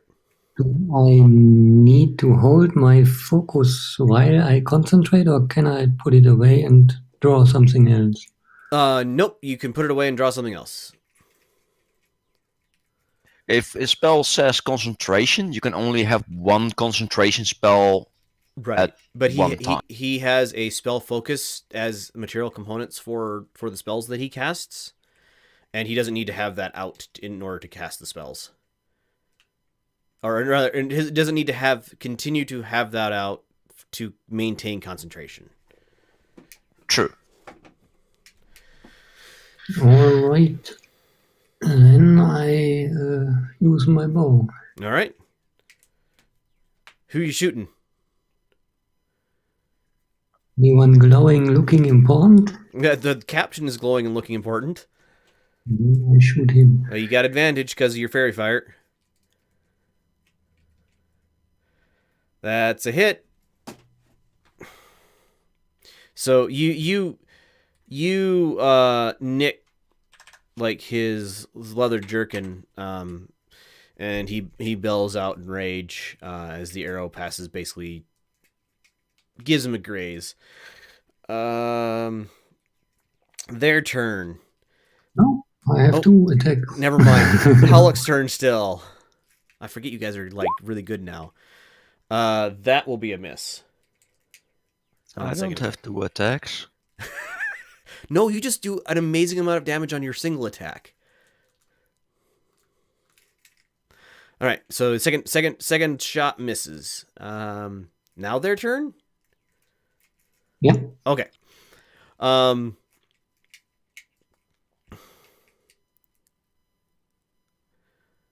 What would his commands be at this point?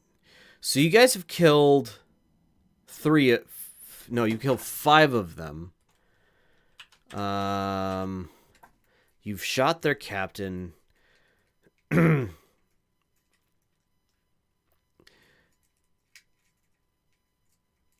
right, so he looks on to you guys with frustration, and yells, "Cut him free and come about!" And they basically undo the rope that attaches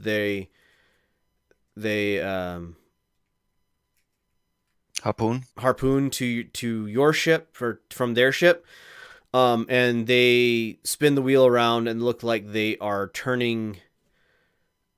So there's not much current in this little cove, but they're definitely turning to use what current they can, to basically turn them the right direction, to point, at least if nothing else, the other side of the ship at you. See how good they are at ship handling. They are not that good, so they do not make a full turn. They have not made the other side of the ship. So basically they're pointed at you at this point. Current is currently not current. Yeah. Yes, they have not pointed. They're pointed directly at you, but the other ballista isn't capable of shooting at you. The first two ballistas are working on reloading. Is 1 turn away and 2 turns away. All right, that's their turn. Grunthos, you're up. So, I will cast Hail of Thorns again, because I've spent that. But, at level 2. But, I will hold my attack until I see or hear anything regarding trying to fire the last ballista at us. All right. Aiming at center mass of the cluster of people at said ballista. Sure. Horgold, you're up. Oh no, Horgold. I cast the spell. I held the attack. Yeah, it's until next action. You hold on to the Hail of Thorns until you act. So he casts the Hail of Thorns. It will go off once he actually attacks. So okay, that's the way I'm reading that spell. Yep. I will shoot the captain. I don't have sneak attack, I guess. You're not hidden. You do have advantage though, so I think you get sneak attack on advantage. Oh wait, I can hit first. I can hide first. Well, no. He's affected by fairy fire, which gives you advantage on your attack.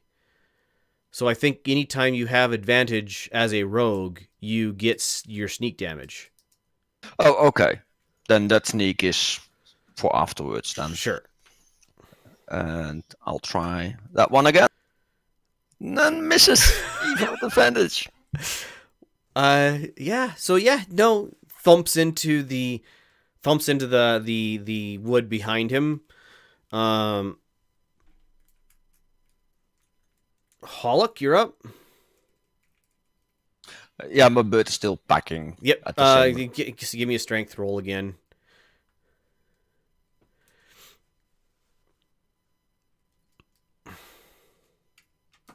For the birdie. Yep, birdie's still pecking away. All right, Hollock.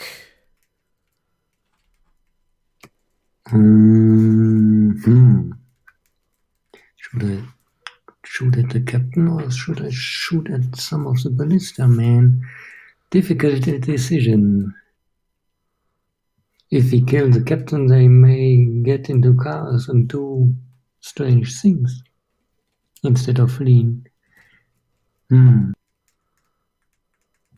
I will aim at one of the ballista glowing people. Okay. Roll your attack.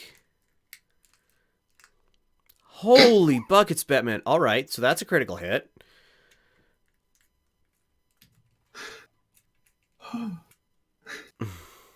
Do I need to roll the critical, or is 8 enough to? No, eight's enough to kill the dude.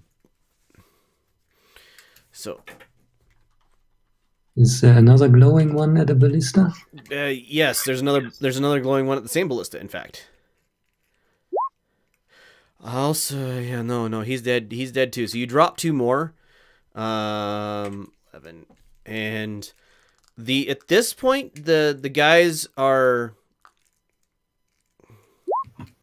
Yeah, advantage is nice. No joke. All right, after Hollock. There's a lot of screaming going on deck. Captain is trying to rally his troops. See what they. They managed to hold. Now you need to roll nice. So they need to. They managed to maintain discipline.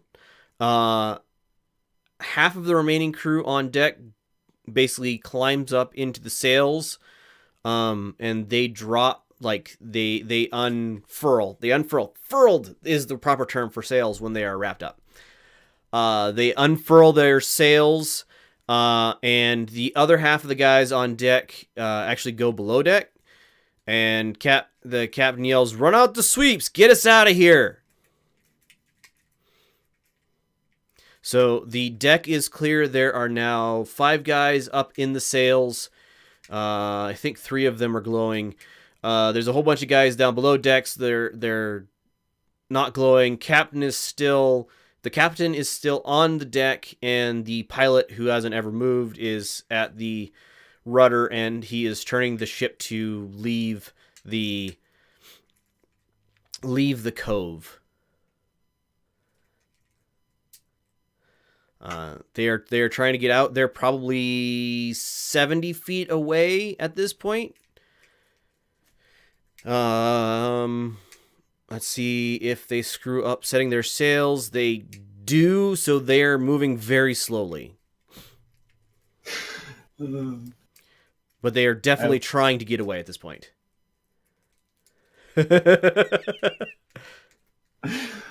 I am so tempted to let loose an arrow in the vicinity of the captain. But I'm gonna keep my word.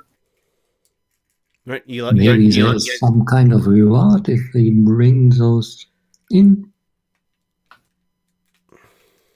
Then we have to sail back upstream or somewhere. Get some people They're not down out of range yet, right? Oh no, they're not out of range yet. Not even close. So, Grantas, you can do your magic. We can capture this vessel. Sell it. His held action expires because they did not make 2 So he would not have his magic this round, and the spell expires. Or no, you can hold on to it for a minute. So you could attack next round. It was basically just a way to hold my attack to see if they were trying to escape or just trying to bring about the last ballista for one last attempt. Yeah, no, they're trying to escape. You guys, point of order, did say if they left that you could let them go. I don't know if there's honor amongst PCs. I won't say no. All right, it's Grunthos. You're up. Are you letting them go? I'm not going to fire. All right, Horgold. Right now, you only have shots on the pilot, the captain, and the captain has fairy fire on him. 3 guys up in the rigging have fairy fire on them. The pilot does not, and there are 2 guys up in the rigging that do not. Am I hidden with my... What was it? 14? 14. No. Yes, From the probably. pilot. You're from the pilot? Yeah, you'd be hidden from the pilot. He's got human eyes. I'll shoot the pilot. All right. Roll the hit. You didn't have. He's in the dark, so you don't have advantage from being hidden because you would have disadvantage from the darkness. 13. What would his AC be? Is gonna miss. But it's like close. Like you bury the arrow into the wheel as you just barely miss him. I'll let out a small curse and capture them. Go after them. They don't need to know where we are or who we are. And They that's don't it. know And where I'll we are. hide again. All right. Roll your stealth. All right. Tie goes to the actor, so you're not hidden. Hollock, you're up.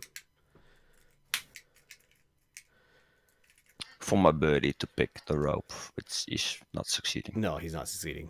He needs to roll a 20.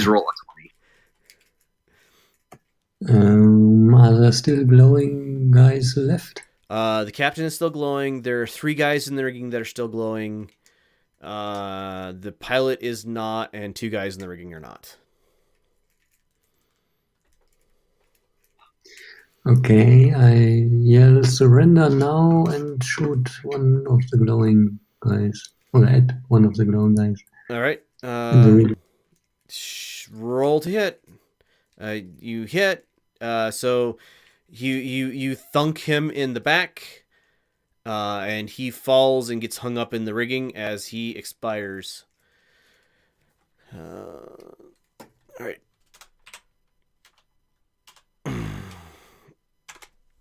The captain's turn. Does he have anything he can do other than rally the troops?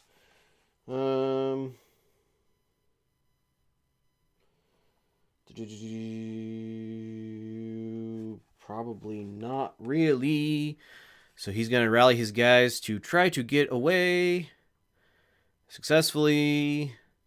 See how good their sailing roll is. The pilot is not great. So ship is now at it's probably at, so it was at 70 feet last round.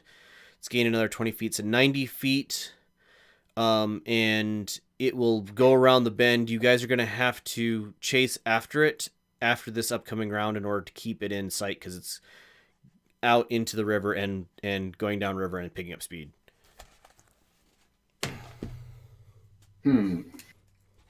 I have an idea. Grunthos, you're up. I have an idea. I am going to aim for the rigging of their main mast. Okay. Okay.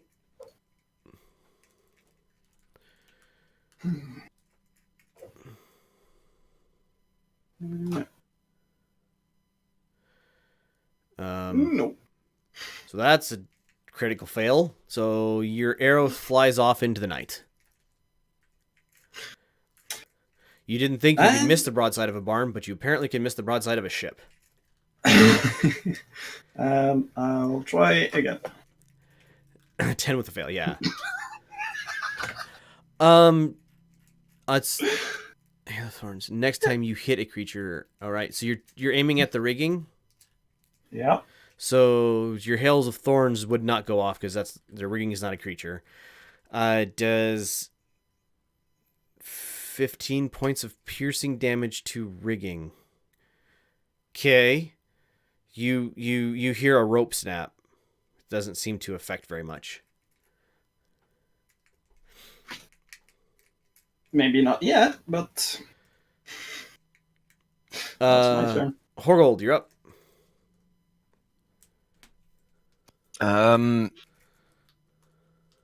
Yeah. Grantos, set sail. And I'll just try to hit the captain. Okay.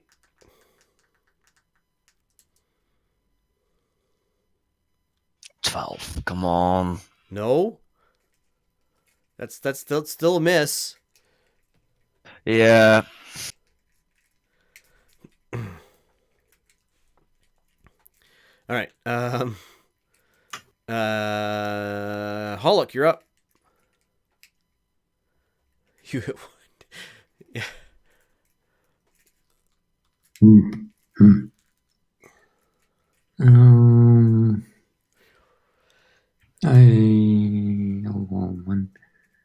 I shoot at one of the rigging glowing guys again.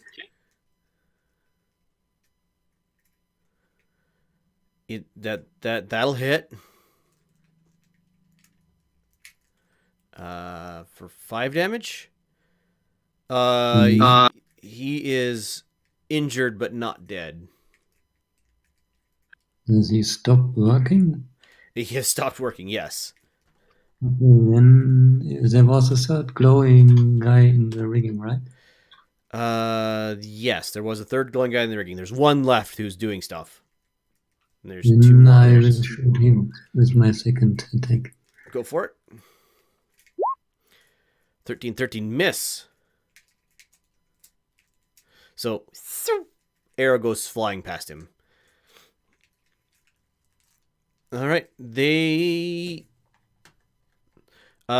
guys see the captain, since there's only 2 guys left up in the rigging, you guys see the captain run up into the rigging and start setting the sails.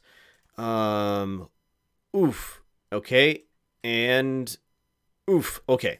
So they go around the bend, and they are picking up speed going down the river. Current position, you guys will not have any shots on them. They're about 100 and they have speed. They were at 90 before. They're about 120 feet away and around a bend. I told them they could live if they left us.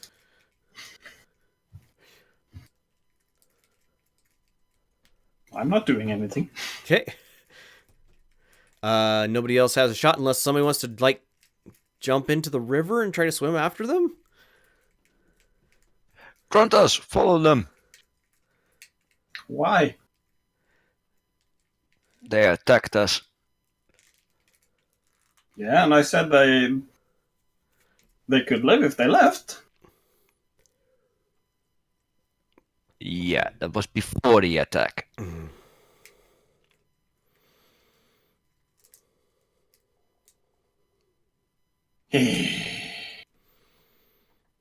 Fine. Moseying up to the controls. All right. The delay at this point, by the time you guys round, okay. Question for you, Grunthos: are you staying in the river, or are you flying?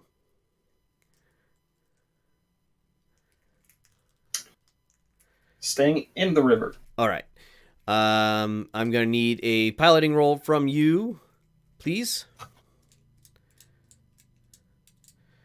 All right. So you guys are moving very slowly as you come around the, basically work your way out of the little cove and come around to the river. The ship, like as you pull out, the ship is turned around by the current and like unexpectedly facing the wrong direction, sort of thing. So the bow is now pointed upstream, and kind of at an angle, and the aft is pointed downstream. At this point, they are 150 feet away, and it's real dark. And the only reason you guys can see where they are is because of fairy fire. How far out does fairy fire last, Hollock? What's It lasts for 1 minute. Scroll up. There it Around. is. 60 feet. Oh.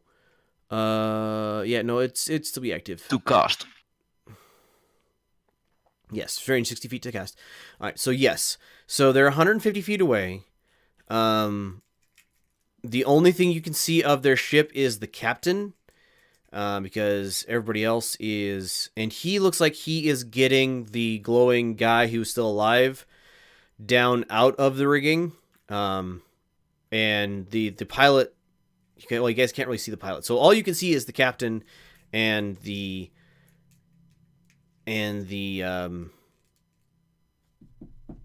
guy who was hung up in the rigging after he got shot and was glowing.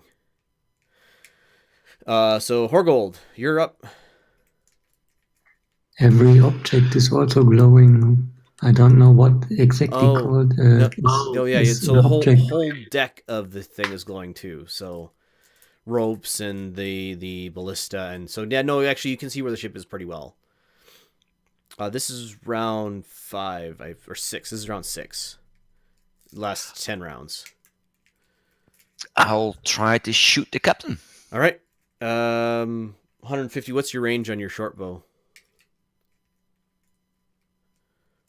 Let me check. I think that's 120. 320. So 320. you are well within range. Because I got sharpshooter, I don't have disadvantage if it's below. Normally it's 80, Before, but I got sharpshooter, so it's 320. Gotcha. All right, you can shoot if you want to. You have advantage because of the fairy fire.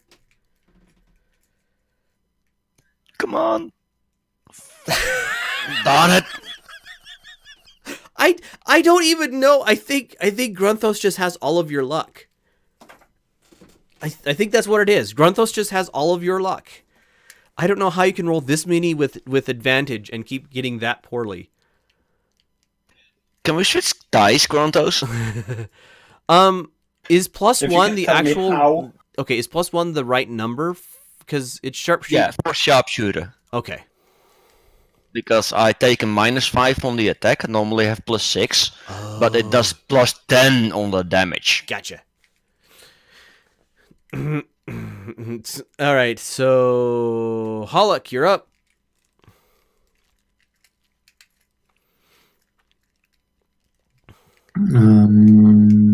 Any targets? The captain is still out. Yeah, the captain is still... He's getting a guy down out of the rigging. Other than that, you don't see any people targets. Then I shoot at the captain. I guess you do see one other person target, but it's the guy who was hurt before. All right, shoot at the captain. Yeah, that'll hit with crit. And does 13 points of damage. All right. You have another attack if you want it. Is he still? Oh yeah, the captain's still up. active? Yeah, he's still active. Okay. And another one. All right. That also hits for 8 more. All right. After that, it's the pirates' turn. They get because you're facing the wrong direction. So they're at 180 feet, and the captain gets down out of the rigging, and you guys can still see the glow of the stuff on deck, so you still know where the ship is, but you don't see any people glowing. And they are at 150 feet. Grunthos, you're up. You're going to need a piloting roll to get the ship turned around and head in the... Hey, you're heading in the right direction now. So you can maintain distance in the water. If you want to close with this other vessel, you are going to need to now beat them on their piloting roll when they're rolling it. Horgold.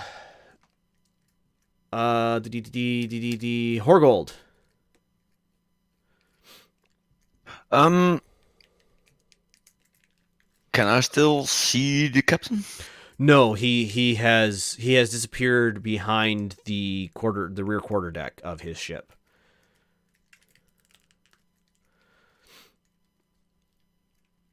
Like I said, you don't see any more human targets on the ship. This is round... What did I say? This was round 6, I think. I'll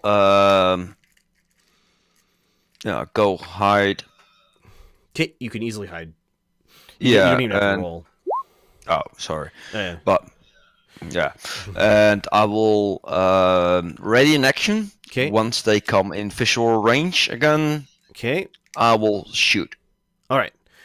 any target of the ship. Right. So Grunthos, we're now in a chase. You have 3 rounds to get within 60 feet of them, because that's how long it'll take while they're still glowing. Otherwise, you guys are going to basically lose sight of them. They're just too far away. So round number 1, roll a d20 plus your dexterity roll, please. You need to beat them, and you can close by 30 if you are not... You can close by 10 if you're not flying. You can close by 30 if you are flying. They are at 180. I'm not sure you can actually get close enough. 180, 150, 120. No, you can't actually get close enough to... Unless... Yeah, you can't actually get close enough. How long does it take to light of the flaming arrows? Yeah, it's a bonus action. That would put a light on their ship. That was my plan. Did they manage to get their rigging sails up? Down? Yeah. They have unfurled their rigging, and as far as you can tell, it is... They're using it to help them sail downriver. So if I set fire to that, or manage to set fire to that, they would slow down? Possibly, yes. Maybe? Yep, that's possible. Then I try that. All right. Light your arrow. You are rolling with disadvantage because you're trying to hit their rigging in the dark. It's a nice big target, though. 15 will hit. So, fire arrow. Roll me a d20, get higher than 10. You light something on fire.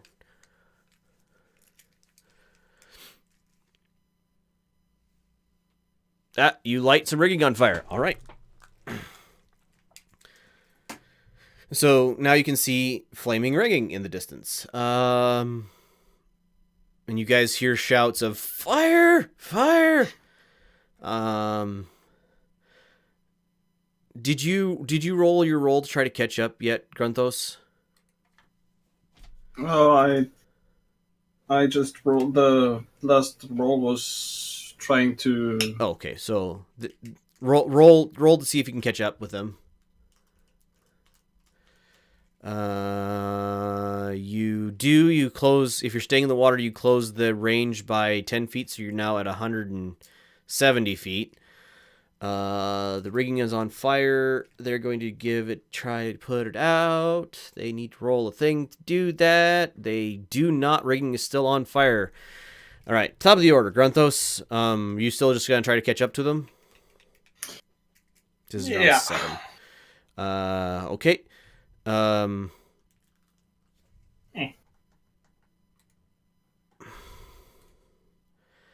a tie, so you guys don't.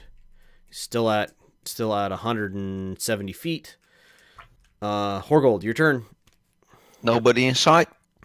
Not at this range, at this light level, no. You can see the rigging on fire. And you can see the deck. Trigger my ready. Yeah, it won't trick my ready. Nope. Hollick, you're up. Yeah, I'll keep the same action. Yeah, basically ready. shoot somebody as soon as they're visible. Yeah. No more targets. No more. I think I just prepare an arrow in case someone is there to shoot. Okay, they're going to try to put the fire out. They need a 15 to do so. Rolling a d20. They still's on fire. Top of the order. Back to Grunthos. This is round 8. 8, 9, 10. So three more rounds of fairy fire to keep track of the ship. Grunthos, try to catch up to them. I have a cunning plan. Okay. Get airborne so the keel is just skirting the water to gain speed. Okay.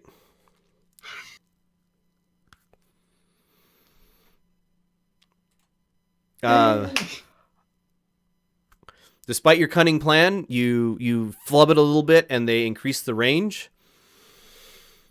So that comes up to 200 feet. At this point, the ship is looking kind of small. Well, it's 200 feet out. Horgold, no new action? Nope. Hollock, no new action? No new action. Okay, pirates, try to put the fire out. Fail to put the fire out. Ooh, that'll do some damage to the ship at this point. Okay.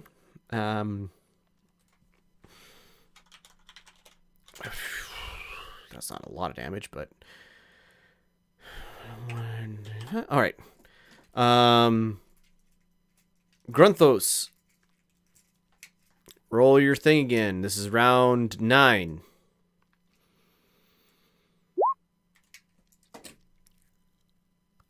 How do you do that? All right. How do I do that? You close. You're now back to 170 feet out. So their ship gets bigger. If Horgold and Hollick don't have any new actions, they're going to try to put the fire out again. Going to make rule 2 rolls now because the fire is spread a little bit. They fail and they fail, so they're going to take damage. Fire's growing up in their rigging. Their fire's growing. That much. All right.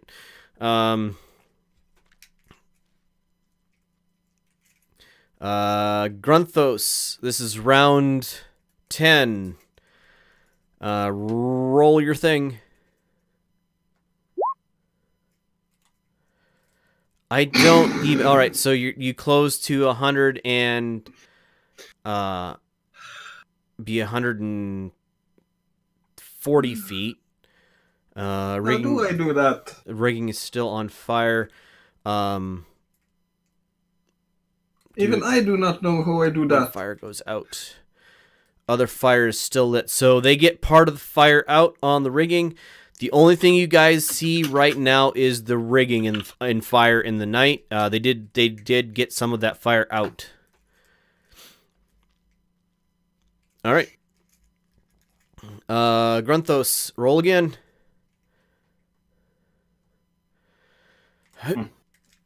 They increase the range back to 170. See if they get the fire. Do not get the fire out. It does not spread. All right.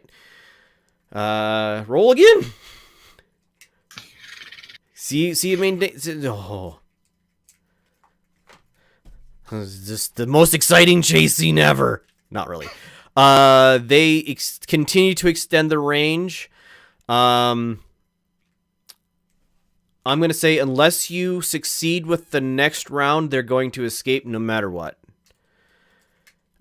They did not get the fire out because they're going to go right around a bend in the river and you'll lose track of them even with the fire going on. So don't lose. Roll again.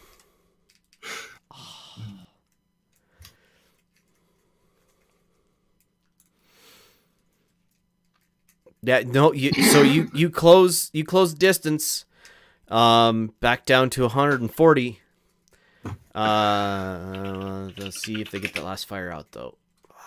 No, they don't. All right. Don't lose, Grunthos. Can we still not see people trying to put the fire out? Maybe you might see a shadow every once in a while. Go ahead and roll. You're gonna have disadvantage no matter what. Sure, roll for it. They're suddenly 10 feet ahead of you, pretty much. No, you don't think it had any effect. All right, they round a bend in the river, and you guys lose track of them. Basically, unless you're willing to, even if you're willing to fly up, because this isn't an ocean, this is a river. So there's coves and little bends and little alleyway, like little areas that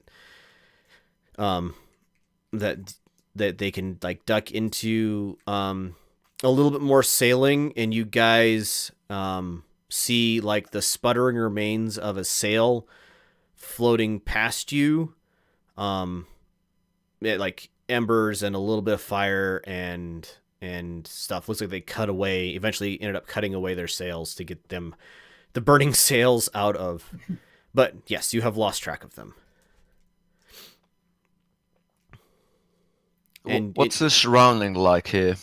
It is hilly, like like along the river is trees.